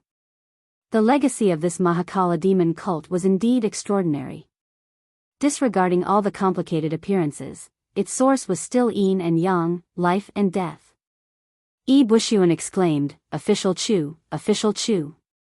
Chu Xiu came back to his senses, and casually said, "It's nothing, let's continue." The group continued forward, and at the end of the corridor were rooms. They should be the residences of the disciples of the Mahakala demon cult. Chu Xiu and the rest went over to check, and all of them were empty. This bunch of people seemed to be like ascetics. Other than some clothes and other things, they did not even have any elixirs for cultivation. It seemed like the people of the Mahakala demon cult had all left the southern wilderness, and this place had been abandoned by them. However, everyone still felt that it was a little strange. The construction of this place was a little too crude. Since this place was the ancestral land of the Mahakala demon cult, even if they had migrated out of the southern wilderness 500 years ago and headed to the central plains to spread their teachings, this place could have been thrown here and completely abandoned, right? The group continued forward, and at the end of the corridor was also a room. To be precise, it should be a small palace. Everyone looked at each other. This place should be the residence of the person in charge of the Mahakala demon cult in the past. Yi Bushuan took a look at the door, shook his head, and said, "There's an array restriction, we need to think of a way." Before Yi Bushuan could finish his words, Lin Sanglong, who was at the side, had already punched out directly at the door. Ippo Sun was instantly shocked. Were the people in the heavenly gates all crazy? Weren't they afraid of triggering some array to destroy the things inside? But fortunately, the array on the door was purely used as a door lock. After being smashed by Lin Sanglong's punch, it only gave off a burst of light, and there were no other effects. Lin Sanglong said indifferently, "Think of a way." Troublesome. Yi Bushuan looked at Lin Sanglong with a strange gaze. This was how the people of Heavenly Gates did things? What a weirdo. However, he also knew the strength of the Heavenly Gates divine general, so he didn't get angry. Everyone just pushed the door open and entered the hall. There were more things left in this hall. Apart from clothes, there were all kinds of strange things, such as small Buddha statues and god statues. Moreover, they weren't carved with stones like the ones outside. Although they didn't know what material they were made of, they were much more exquisite and contained a strong power of nirvanic extermination. However, these things weren't of much use. These Buddha statues and god statues were purely used for worship. The power of nirvanic extermination on them was also the result of a long period of worship, so they weren't treasures.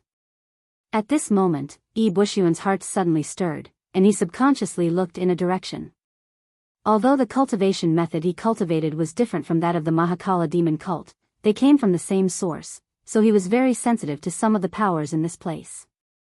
However, everyone present was in the true fire spirit refinement realm, especially Su Jing and Xiao Mo. Both of them cultivated the path of karma, so their perception and mental strength were even stronger. When Yi Bushuan moved, he was immediately detected by them. Since he had been discovered, Yi Bushuan didn't hide anymore. He waved his hand, and his gang chi directly smashed one of the walls. There were many boxes inside, and there were some bottles and jars, as well as some random things. Clearly, they were the personal belongings of the previous owner of this place. There weren't many valuable items among them, but one of them caught their attention. It was something like a scroll, and there was a faint wave of the power of nirvanic extermination coming from it, as well as a faint smell of blood. Being watched by everyone, no one could take it alone. Wuxia waved his hand, and he directly rolled the scroll over with his gang chi, and placed it in the middle of everyone. Touching the material of the scroll, Wuxia raised his eyebrows and said, "It's made of human skin, and it's the human skin of a martial artist who specializes in body refinement. The weakest is at the real pellet state, and it can ensure that it won't rot for thousands of years." Everyone present raised their eyebrows subconsciously. Using the human skin of a real pellet state martial artist as a scroll, this is a bit too generous. Wuxia opened the scroll, and it was filled with dense Sanskrit. Only Wuxia understood these things, and even he was actually a little stumbling in reading them. After all, the sixth heavenly devil's sect had existed for so many years, and had been passed down from generation to generation. Even the ancient books and records of the sect, which had been written entirely in Sanskrit, had been replaced with the current language. He could distinguish a few individual words, but reading out a long string of Sanskrit words was a bit difficult for him. After a long while, Li Jiaodi said anxiously, "What is written on it? Is it a technique or something?" Both Su Jing and Xiao Mo had condensed their mental power to the extreme, and their minds were focused on Wuxia. In terms of cultivation and divination, Su Jing and Xiao Mo were definitely at the Grand Master level, and they were qualified to stand at the pinnacle of the martial world. Therefore, their mental power and perception were almost far superior to the martial artists of the same rank. Under the joint efforts of the two of them to monitor with mental power at the same time, even if Wuxia told a lie, they would be able to see through it. Of course, Wuxia wasn't going to lie, because this thing was not a treasure like a technique. Wuxia put down the scroll and took a deep breath. This thing was recorded by the master of the Mahakala demon cult in the past. It's not a diary. To be precise, it's a mission record. What's written on it is a bit shocking. The Mahakala demon cult, to be precise, is not a sect at all, but an existence from the outside world.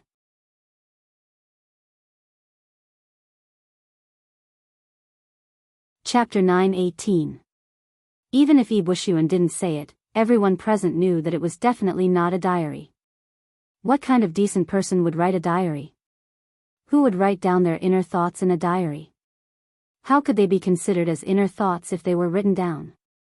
Apart from those who were truly innocent and unguarded, those experts who had reached a high position, who would write such a thing?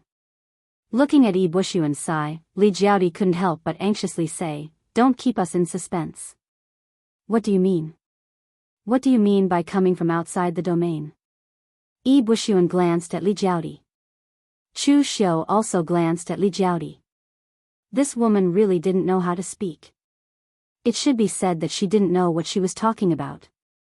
Wuxia was the sect master of the sixth demon sect. He was in charge of a top-notch Devil Dao sect. His strength was considered one of the upper echelons even among the Bright Devil and Hidden Devil sects. And what about Li Jiaodi? Wuxia could represent the entire sixth demon sect, but Li Jiaodi couldn't represent the entire Hidden Devil sect. She actually dared to shout and wrangle in front of Wuxia. This was because Wuxia had a good temper. If it was Chu Xiu, he would probably have given her another slap.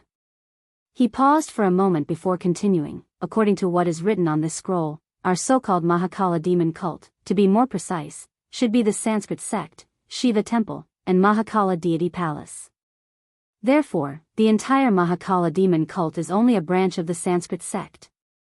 Everyone present, except for Lin Sanglong, had their expressions change. If it was as Wuxia said, this was a little terrifying. Although the great Mahakala heavenly demon cult was easily annihilated by Dugu Weiwa in the past, the one who did it was Dugu Weiwa. Without Dugu Weiwa, what kind of strength would the great Mahakala heavenly demon cult have? It would definitely belong to the upper echelons of the pugilistic world.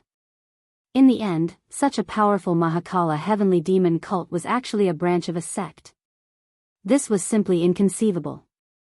Su Jing and Xiao Maha were silent.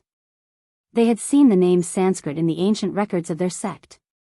Previously, they had thought that the so-called Sanskrit was another name for the ancient Buddhist sections. Now, it seemed that there was some misunderstanding. Sanskrit was just Sanskrit, an independent existence. Bushuan continued, according to this scroll, Sanskrit is located in a place called Daoist. There, the Brahmin sect and the heavenly Luo treasure Buddha fought fiercely. Due to various reasons, the Brahmin sect was at a disadvantage. Brahma, the ruler of the Brahma temple in Sanskrit, had been found.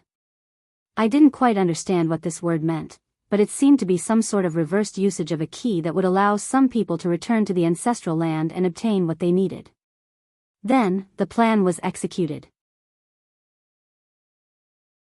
The Great Black Sky Demon Cult, or rather, the Great Black Sky Deity Palace, all arrived at the ancestral grounds, but they discovered that the ancestral grounds had undergone a heaven-shaking change. Absolute heaven is pressed for time. They don't have much time left. And then? Su Jing couldn't help but ask.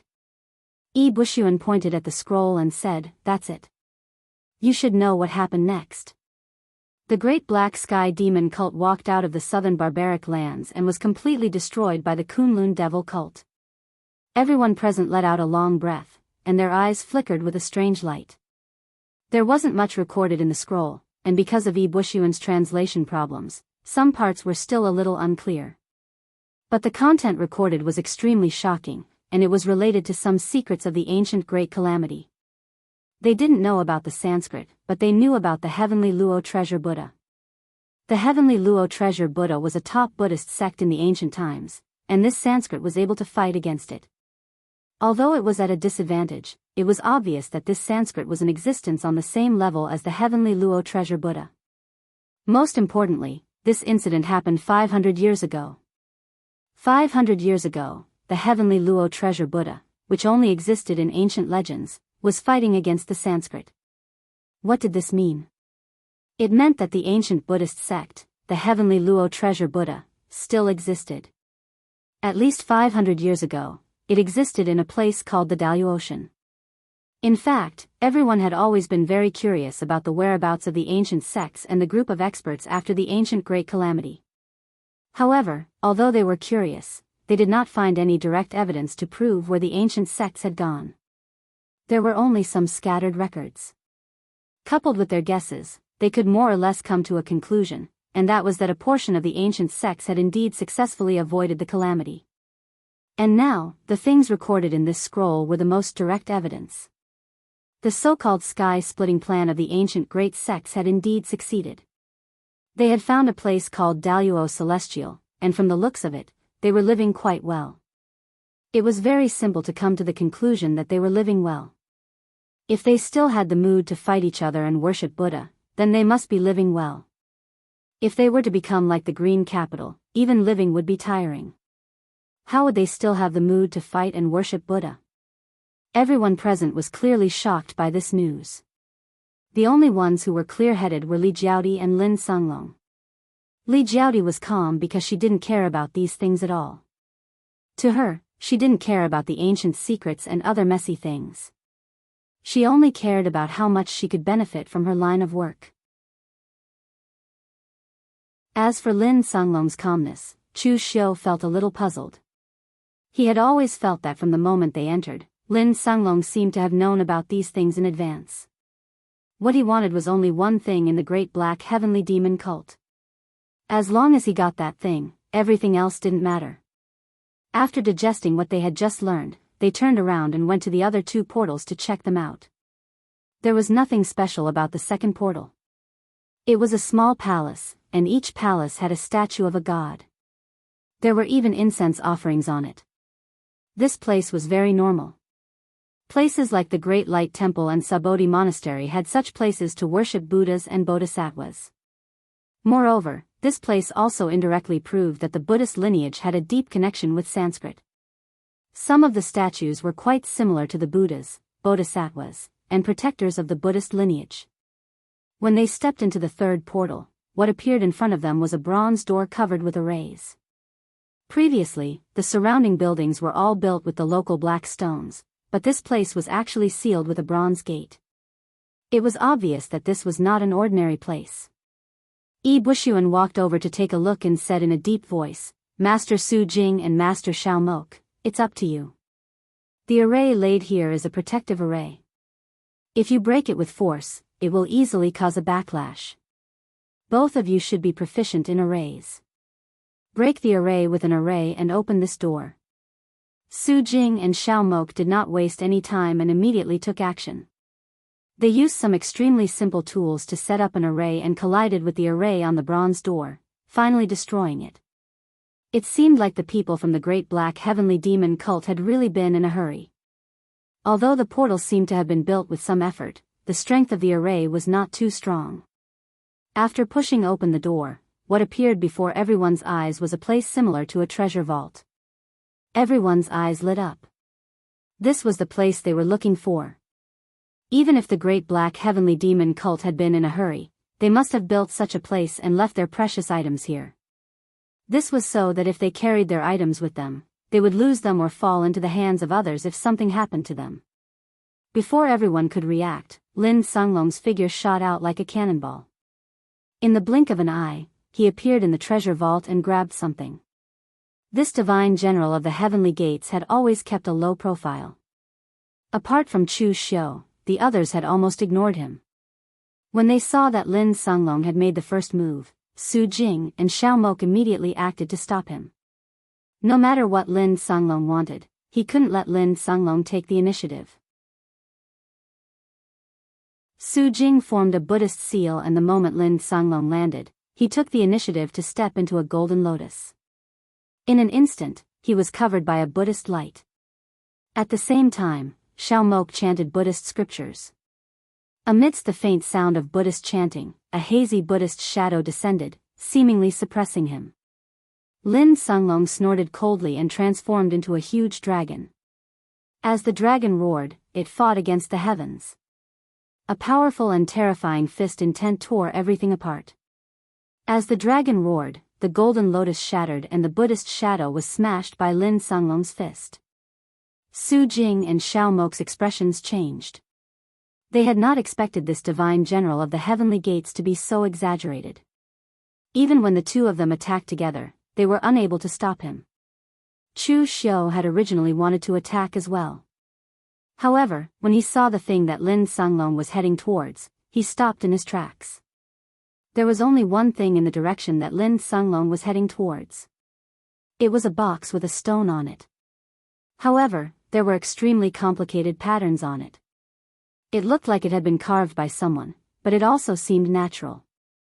This thing was extremely familiar to Chu Xiu. It was the sky key that was currently in his dantian. The people of the heavenly gates had actually come for this thing. Previously in the illusory six realms, Kuang Shiyue had obviously come for this thing as well. The people of the heavenly gates seemed to have some sort of intelligence that allowed them to know where this thing was. Based on this deduction, Divine Lord Luo had appeared in the underworld previously for this thing as well. Lin Sunglong had been talking about the heavenly gates mission. It was obvious that their mission was to collect this sky key. Previously, the key had fallen into Chu Xiu's hands, causing Kuang Shiyue's mission to fail. That was why it was Lin Sunglong's turn to appear in the underworld. However, Chu Xiu was still surprised. What exactly was this key used for? At present, Chu Xiu only knew that this sky key had the ability to travel through space. It could allow him to break through the space barrier and travel back and forth to the oasis space. Now, it seemed that this sky key definitely did not have such a simple function.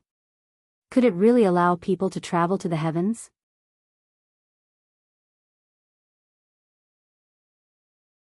Chapter 9:19. Lin Sunglong's goal in coming here had always been clear. He was here for the sky-piercing key. He had no need for anything else, nor was he interested in it. After breaking free from Su Jing and Xiao Maha's entanglement, Lin Sunglong took the sky-piercing key and immediately turned to leave. This scene caused the others to be incomparably stunned, but after hesitating for a moment, no one gave chase. Su Jing and the others did not give chase because they did not know the value of this item. It did not seem worth it to fight with the divine general of the sky gates for something of unknown value and give up everything else here. As for Chu Xiu, he did not give chase because he already had the sky-piercing key. Therefore, the moment Lin Songlong made his move, Chu Xiu also made his move. His target was the ancient book in the corner. The things here were all written in Sanskrit. Other than Ibushuan, no one else knew what was written on it. However, Chu Xiu was certain that the item in it had a deep connection with the source power of the Mahakala heavenly demon sect, which was the world annihilation flame. Previously, when Chu Xiu had shattered the statue in the main hall, he had gained insight into the true martial intent of the world annihilation flame. The ancient book gave Chu Xiu a different feeling, as though there was some kind of power within it that was throbbing. Seeing Chu Xiu make his move, Yi Bushuan and Li Jiaodi followed suit. The only difference was that Yi Bushuan could understand the Sanskrit and knew what he wanted. He also knew what the most valuable item here was. As for Li Jiaodi, she purely wanted to make things difficult for Chu Xiu. Most women were more vengeful than men, especially women like Li Jiaodi, who had an extreme personality. She would remember the slap that Chu Xiu had given her for the rest of her life. If she did not fight with Chu Xiu now, who would she fight with? Moreover, Li Jiaodi also had her own thoughts. Needless to say, with Chu Xiu's strength, the first thing he fancied was definitely a good thing. It was definitely the right thing to snatch it from him. A fiery lotus descended from the sky. In an instant, the lotus bloomed, and countless sword chi that burned with blood flames shot out from it, gushing towards Chu Xiu. The black tortoise divine palm in Chu Xiu's hand slammed down. The powerful palm force swept across everything, shattering the blood flame sword chi. Looking behind him, Chu Xiu said coldly, "Li Jiaodi, are you courting death?" This woman had challenged his bottom line time and time again. Did she really think that he, Chu Xiu, would have tender feelings for the fairer sex? Moreover, Chu Xiu was not in the mood to have tender feelings for such an old woman. Although Li Jiaodi still looked very young and was still attractive, in reality, it was only because she had cultivated a secret technique. No one knew her actual age, but she was definitely older than Chu Wuji. "Lu Jiang," he said disdainfully from the blood soul bead, "so this is the woman who obtained the Red Lotus Demon Venerable's inheritance. This is simply a humiliation to the Red Lotus Demon Venerable." In the past, the Red Lotus Demon Venerable was so charming that countless righteous heroes fell for him. This woman can't even compare to a hair of the Red Lotus Demon Venerable. Hearing Lu Jianghe's tone, Chu Xiu was a little surprised. This person, who had always felt that he could stand shoulder to shoulder with the 4 demon venerables of the Kunlun devil cult in the past, was rather indignant. However, he seemed to be very respectful towards the Red Lotus Demon Venerable. Could it be because the Red Lotus Demon Venerable had redeemed him from Ningxuanji? Li Jiaodi snorted coldly and said, "Chu Xiu, do you really think I'm afraid of you? The treasures here are all ownerless. You can snatch them, but I can't. Well, since you want to snatch them, I'll give you the chance." As soon as he finished speaking, the heavenly Dao war case in Chu Xiu's hand had already evolved into the peerless heavenly saber. As the saber slashed down, the Buddhist light, devil chi, and Dao accumulation condensed into one. Its power was simply terrifying. In fact, Li Jiaodi had never really fought with Chu Xiu. Although she had been slapped by Chu Xiu just now, it was just a slap. It did not reflect Chu Xiu's true power at all. It was not until she really started fighting with Chu Xiu that she realized how terrifying Chu Xiu was. His powerful power was almost enough to make people despair. The crimson-red longsword in Li Jiaodi's hand rippled like a blooming lotus petal, barely blocking Chu Xiu's saber. But under the power of the saber, the ripples on the lotus petals shattered one after another, unable to withstand a single blow. After exchanging several blows, she was forced to retreat step by Chu Xiu, unable to fight back at all. At this time, Su Jing, Xiao Mok, and Yi Bushuan had already begun to plunder the treasures, but Chu Xiu had no intention of competing with them. He kept chasing after Li Jiaodi. Li Jiaodi could not help but scream, "Chu Xiu! Aren't you afraid that you won't be able to get anything in the end? At this time, Li Jiaodi was also somewhat regretting provoking Chu Xiu at this time. Who would have thought that Chu Xiu would attack her like a madman, not even bothering to snatch the treasures? Won't get it? There's no need for you to worry. I'll deal with you first, and even if I can't get the other things, I'll still be able to snatch them. As soon as he finished speaking, Chu Xiu slashed out with his sea-cleaving saber. Although they were in an extremely narrow space, and Chu Xiu was already suppressing his power to prevent the power of the saber from spreading, it was still astonishing. Li Jiaodi could not help but curse when she felt the power of the saber. Her left hand slid across the tip of the sword, and blood flowed in an instant. But the blood that streaked across the air turned into a red lotus mark, branded between her brows, crimson like a flame. At this moment, Li Jiaodi's aura had already undergone a great change. The tip of the sword pointed forward, seemingly slow, but it left a lotus mark in the air. The blood-red lotus bloomed, and the fire-like sword qi was like the rising sun. It dyed everything red, and it extinguished Chu Xiu's sea-cleaving saber. Chu Xiu raised his eyebrows. Li Jiaodi still had some foundation. Legend had it that she had inherited a portion of the Red Lotus Demon Venerable's legacy. Although according to Chu Wuji, she had only inherited some scattered remnants of the Red Lotus Demon Venerable's legacy, it was still left behind by one of the 4 Demon Venerables in the past. Its power was still shocking enough. At this moment, Lu Jianghu was especially agitated, and he said with a look of disgust, "This kind of trash actually learned the Red Lotus Demon Venerable's Red Lotus Mark of Hellfire. This is simply an insult. Chu Xiu, kid, the Red Lotus Demon Venerable's Red Lotus Mark of Hellfire condensed the hellfire on her body, and her state of mind was burned by the hellfire. That was how she was able to use the Red Lotus to protect her state of mind and condense this mark. This woman is stupid and extreme. There's no way she can endure the trial of tempering her heart with hellfire. Before she can truly master it, she'll probably go berserk." Seeing how she ignited the hellfire with the power of her qi and blood just now, it's obvious that she has only cultivated half of this move. As long as you use the power of your primordial spirit to disturb the hellfire, she will be devoured by the hellfire without you needing to do anything. Kill this woman. Don't embarrass the Red Lotus Demon Venerable. Chu Xiu suddenly said, "The Red Lotus Demon Venerable is a woman, right?" Lu Jianghu was stunned. "How did you know? Who told you that?" Chu Xiu said calmly, "I've never seen you so agitated for Dugu Weiwei or the other 3 demon venerables. You're so angry for a beauty." Just as Lu Jianghu wanted to explain, Chu Xiu had already made his move. The demonic qi longbow condensed in Chu Xiu's hand. However, at this moment, the demonic qi longbow condensed in Chu Xiu's hand was vivid and lifelike. Moreover, his eyes were extremely clear, unlike before, where they were corroded by the demonic qi. In the past, what Chu Xiu had learned was Dugu Weiwei's Triple City Annihilation Arrow. After seeing the true intent of the Triple City Annihilation Arrow, Chu Xiu had comprehended another level of it.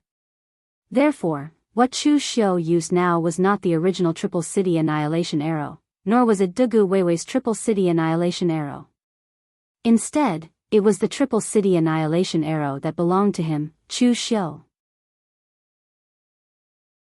The arrow shot out explosively as if it had pierced through the void. The glorious Triple City Annihilation Arrow shattered in front of the arrow, and the power of nirvanic extermination permeated everything. The red lotuses shattered, and the sword qi was torn apart. Li Jiaodi screamed, and the long sword in her hand rippled with extremely hot red lotus hellfire. As the sword qi scattered, countless red lotuses bloomed in front of her. However, like a flower blooming in the night, they were instantly destroyed by the power of nirvanic extermination of the Triple City Annihilation Arrow. By the time the power of nirvanic extermination was 10 feet away from Li Jiaodi had almost exhausted all her strength to counteract the power of the arrow. However, before she could breathe a sigh of relief, a golden primordial spirit arrow appeared from the dissipating power of nirvanic extermination and shot straight at Li Jiaodi's mind. Immediately, the primordial spirit golden light exploded, stirring up the hellfire. In that instant, Li Jiaoti's mind was filled with illusions. Her inner demons kept appearing under the roasting of the hellfire. Her face immediately paled and she spat out a mouthful of blood. Just as Chu Xiu was about to continue attacking, a red light bloomed around Li Jiaoti's body. Her figure actually disappeared in the blink of an eye, leaving only a red lotus floating on the spot. In the end, it turned into pure spiritual energy of the world and dissipated. Chu Xiu was stunned. You didn't tell me that she knew this move. Even Chu Xiu couldn't figure out how Li Jiaoti managed to escape. This woman's mouth was so foul, and her personality was so bad. She had not been killed after so many years, so he believed that this move was the key. Lu Jianghe was stunned. Didn't that Chu kid from the Yinma clan say that this woman had only received a little bit of the Red Lotus Demon Venerable's inheritance? How did she even know the Red Lotus escape? You can't blame me for the information being wrong. Then, Lu Jianghe seemed to think of something and hurriedly said, that's right, with the Red Lotus Demon Venerable. Before Lu Jianghe could finish, Chu Xiu interrupted, there's no need to explain. An explanation is just a cover-up. Besides, why do you need to explain to me? I'm not interested in listening to you cover up right now. With that, Chu Xiu did not give Lu Jianghe a chance to continue speaking. He immediately ran over to Su Jing and Xiao Mok. Just now, he had been staring at Li Jiaoti as she fought. Xiao Moha and Su Jing had already plundered everything that could be plundered and were rushing towards the ancient books that Chu Xiu had seen. He had no time to waste with Lu Jianghe.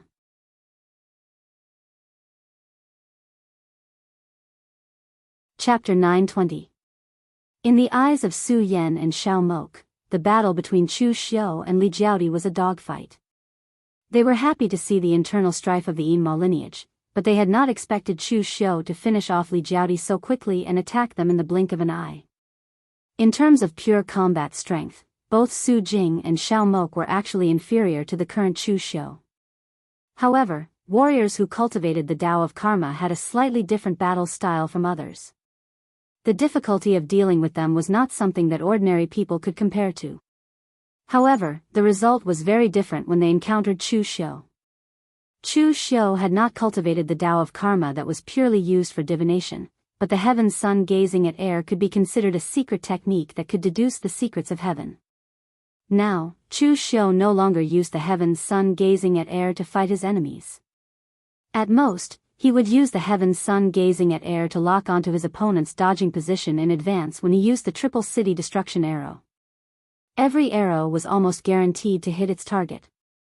This was not because the heaven's sun gazing at air was not strong enough, but because the current Chu Xiu's martial path was already more inclined towards suppressing others with strength. He directly used strength to crush his opponents. However, now that he was facing Su Jing and Xiao Mok, the heaven's sun gazing at air came in handy once again.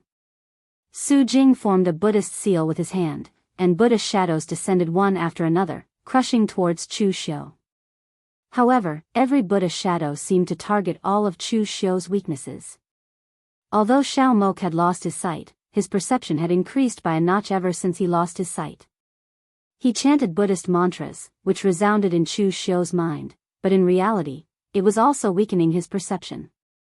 At the same time, the two of them were constantly deducing all the flaws in Chu Xiu's body, as well as all of his subsequent changes, and so on. Two of the strongest existences in the Buddhist sect who cultivated the Tao of Karma joined hands to divine a person. They could divine almost from the beginning of the fight to the end. Even if there were 10,000 changes, they could divine it. However, when they started to deduce Chu Xiu, they discovered that there was actually another force on Chu Xiu's body that was resisting their deductions, and it magnified every result by 1,000 or 10,000 times. In this way, not to mention 10,000 possibilities, there were even 100,000 or 1,000,000 possibilities. Although they cultivated the Tao of Karma, it was actually just a secret technique to steal the secrets of the heavens. Only gods and Buddhas could truly take every possibility into account. They were not gods or Buddhas. They were still humans. Hence, they could not divine such an outcome.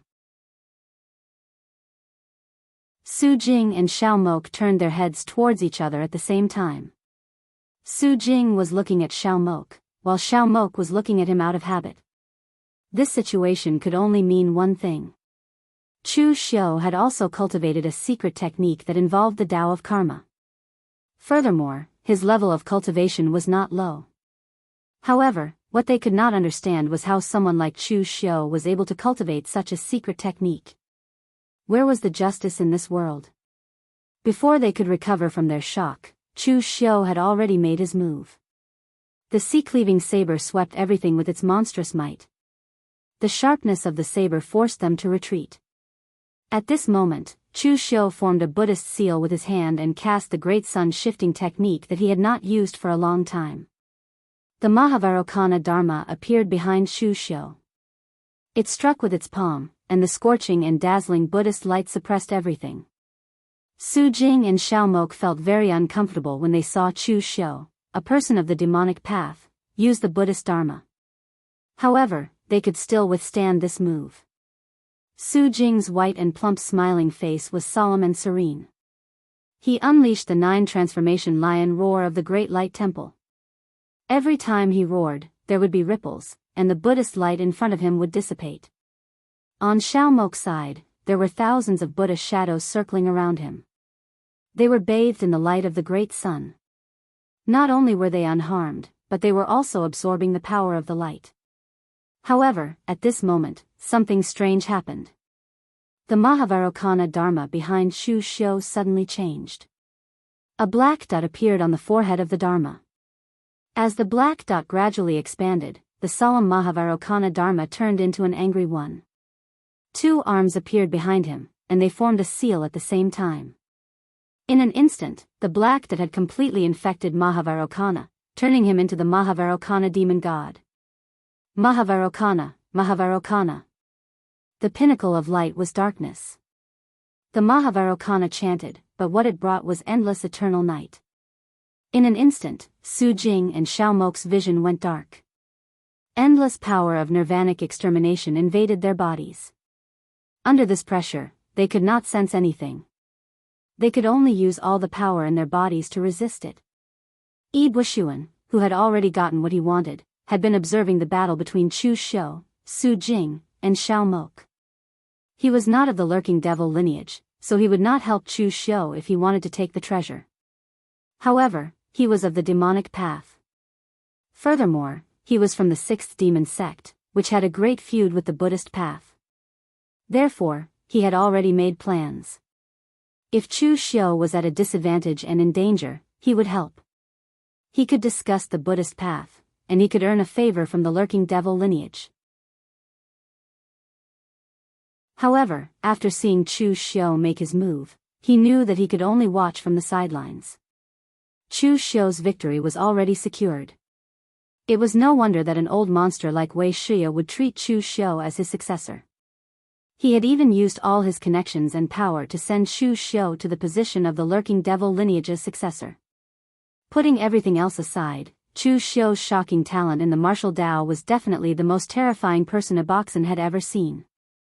Just now, Chu Xiu had seen the portrait of the Mahavarokana.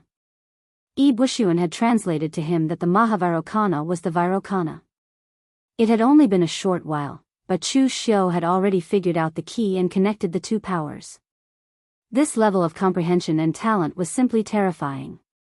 At the same time, this also proved that Chu Xiu had already cultivated this Buddhist technique to the extreme. Otherwise, it would be impossible for him to convert it so naturally. Seeing that Su Jing and Xiao Maha were temporarily resisting the power of nirvanic extermination, Chu Xiu went directly to the ancient book and kept it in his bag with a wave of his hand. It was not that he did not want to kill these 2 people, but that he could not. They were just fighting for the treasure, not fighting to the death. Although these 2 people were temporarily suppressed by him, they still had a base that they had not used.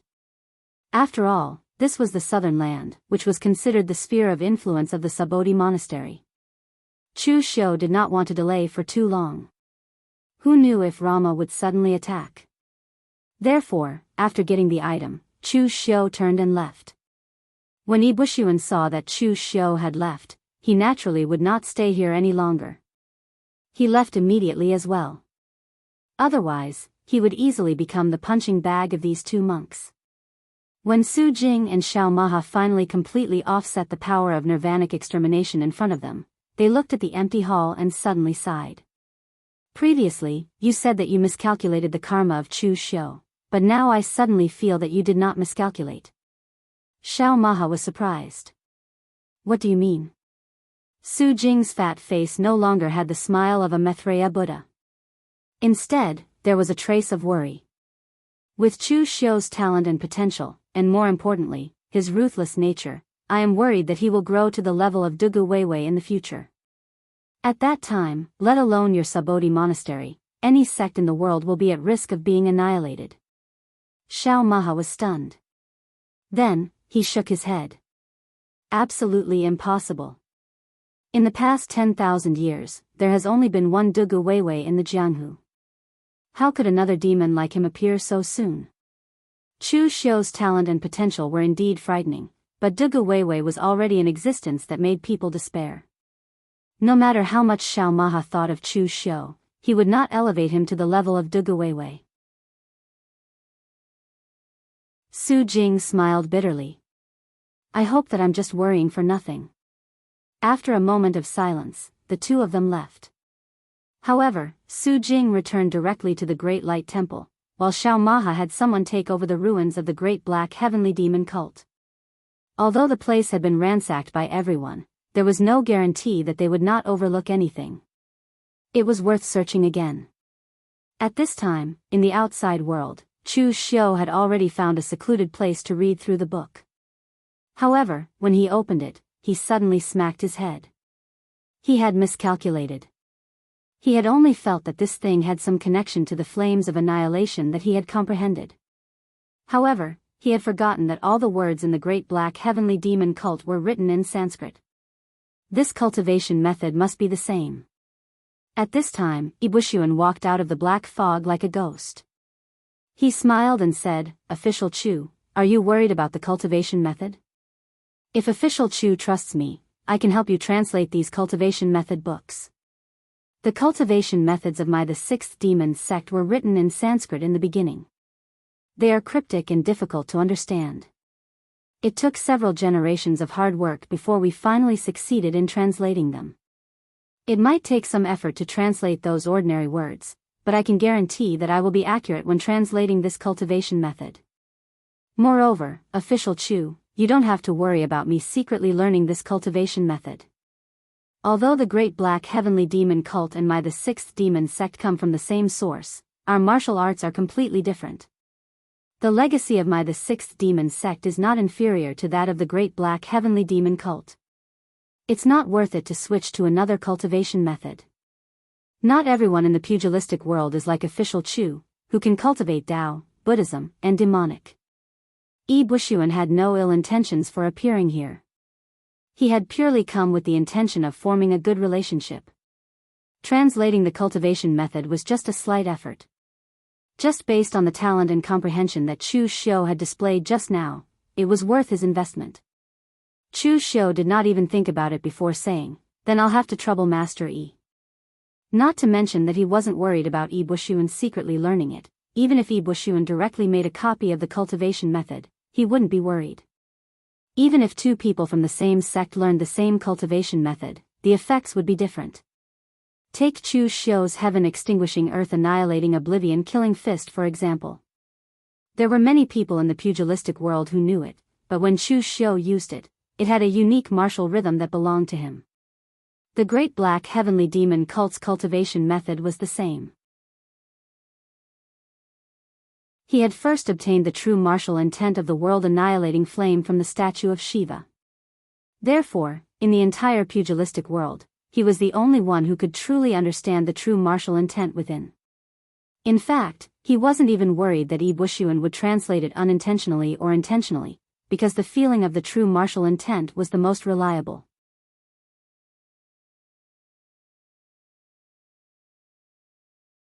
Chapter 921. Translating a cultivation technique wasn't a difficult task for Yi Bushuan. It only took about 2 hours for Yi Bushuan to write out the translated cultivation technique for Chu Xiu. Letting out a long sigh, Yi Bushuan said, this cultivation technique is the core secret technique of the Great Black Heavenly Demon sect.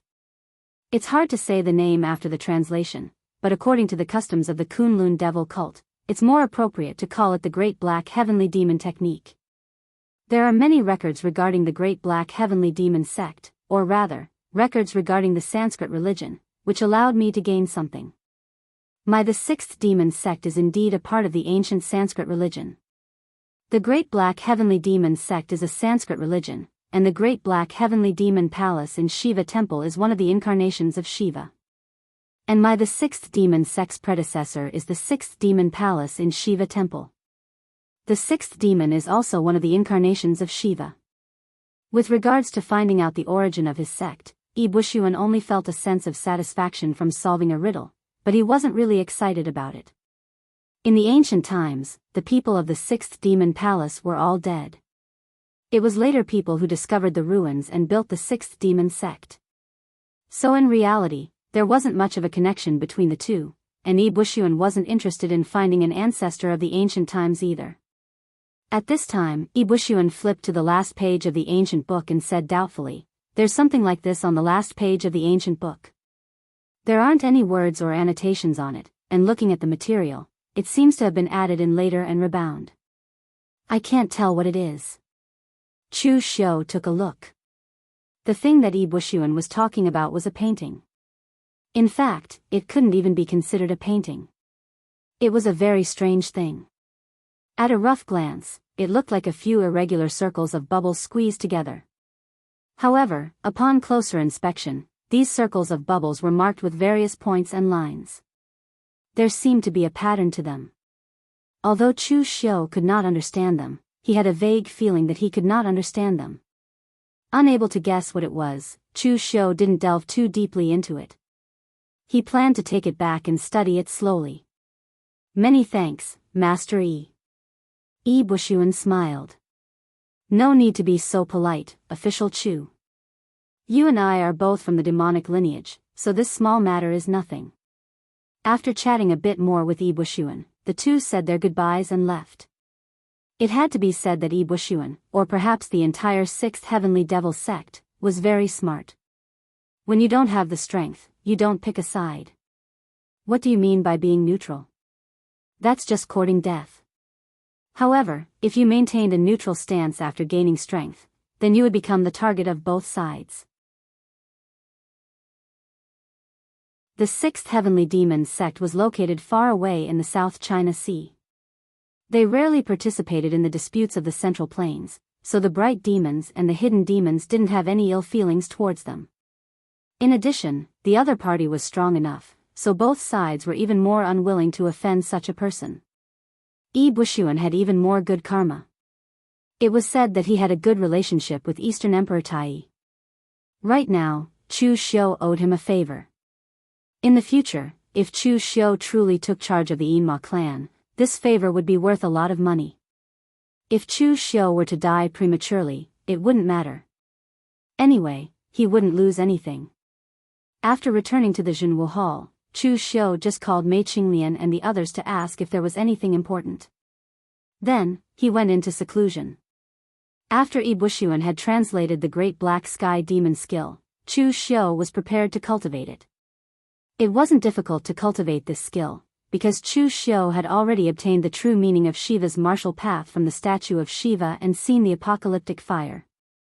Now that he was cultivating the Great Black Sky Demon skill, it was a matter of course.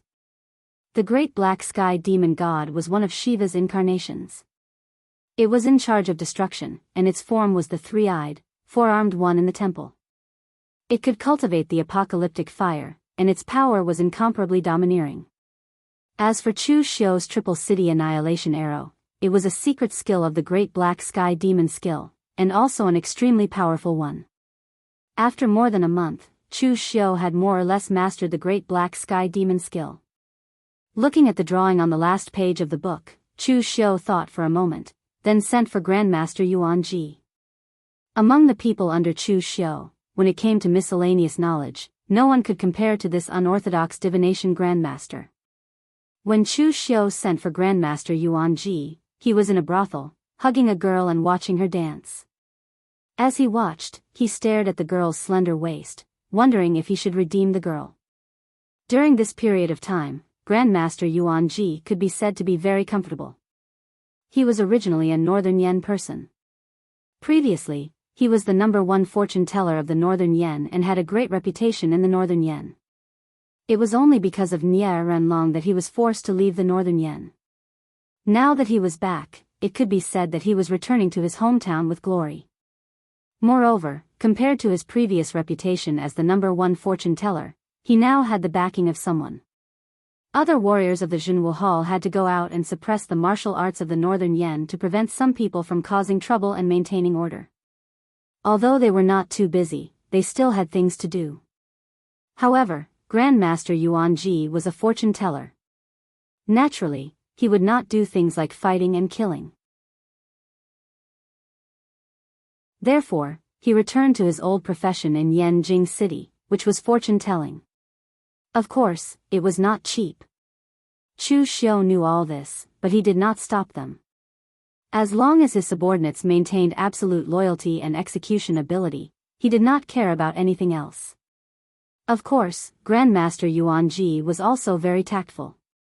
He paid a high price for fortune telling for the high officials and nobles in Yanjing City, but he did not charge a single cent for fortune telling for the people of the Jianghu Hall. Previously, the 13th prince of the Northern Yen, Xiang Chong, came to find him for fortune telling. He actually asked him to tell if he had the appearance of a real dragon. This almost scared Grandmaster Yuan Ji. How could fortune telling be done so casually? How could it be done so casually? Fortunately, Mei Qinglian had arrived in time, which allowed him to escape this calamity. However, Mei Qinglian also made it very difficult for him. Mei Qinglian also asked him to tell her fortune, but Mei Qinglian actually asked Yuan Ji to tell her marriage. Yuan Ji was too embarrassed to say that he had predicted that Mei Qinglian had the fate of a jinx to her husband. Ordinary people could not control her.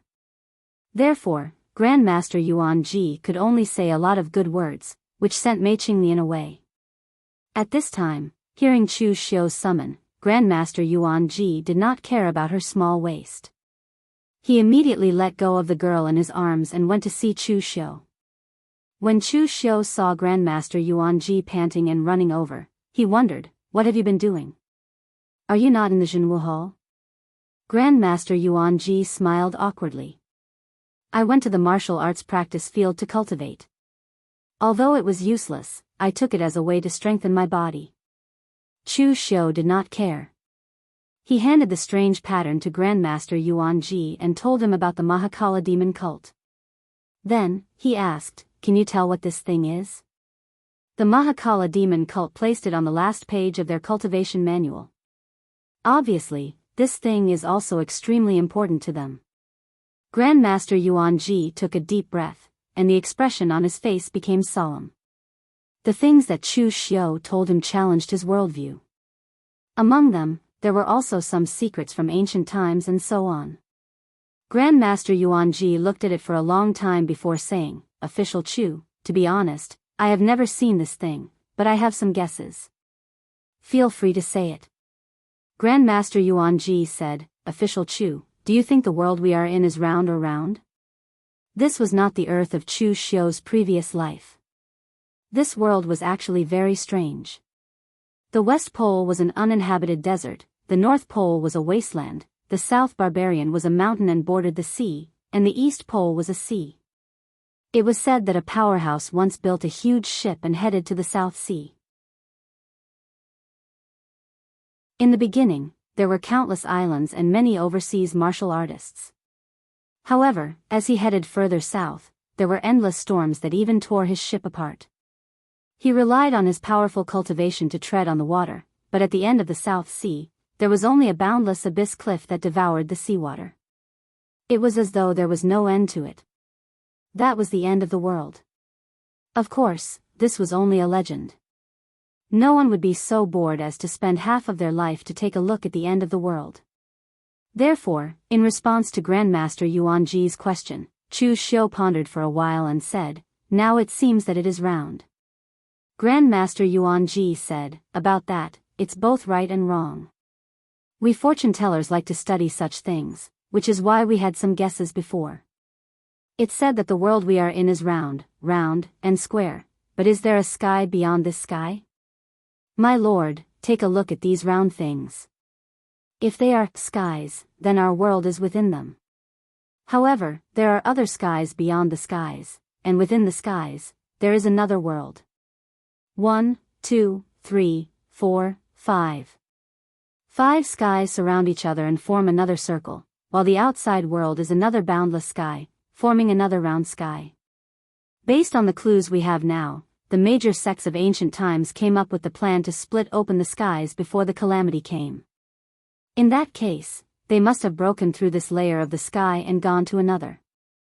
Moreover, the fact that members of the Black Sky Demon cult could return from that heaven meant that these heavens were connected to each other. I don't understand the various lines and nodes in the pattern, but it's clear that they are the key to the connection between the skies.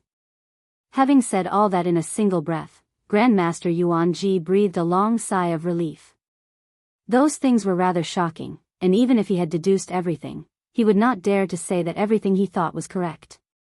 Therefore, he paused for a moment before saying, "Official Chu, these are just my guesses. They cannot be taken seriously without evidence."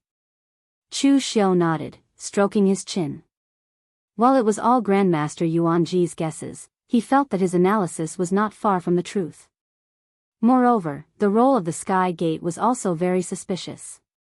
The sky-piercing key could traverse space, and while the Sky Gate had not appeared in the world for a long time, it was to search for the sky-piercing key each time it did. Did that not mean that they were already aware of those secrets? In fact, even the name of the Sky Gate was very suspicious. Before this, Chu Xiao had thought that the Sky Gate meant that they were very powerful and stood on a high pedestal, which was why they were arrogant enough to call themselves the Sky Gate. Now, it seemed that the Sky Gate was literally a door that could reach the heavens. You're tuning into the Carefree Valley YouTube channel. Don't forget to subscribe and join us on this journey to catch the most captivating stories.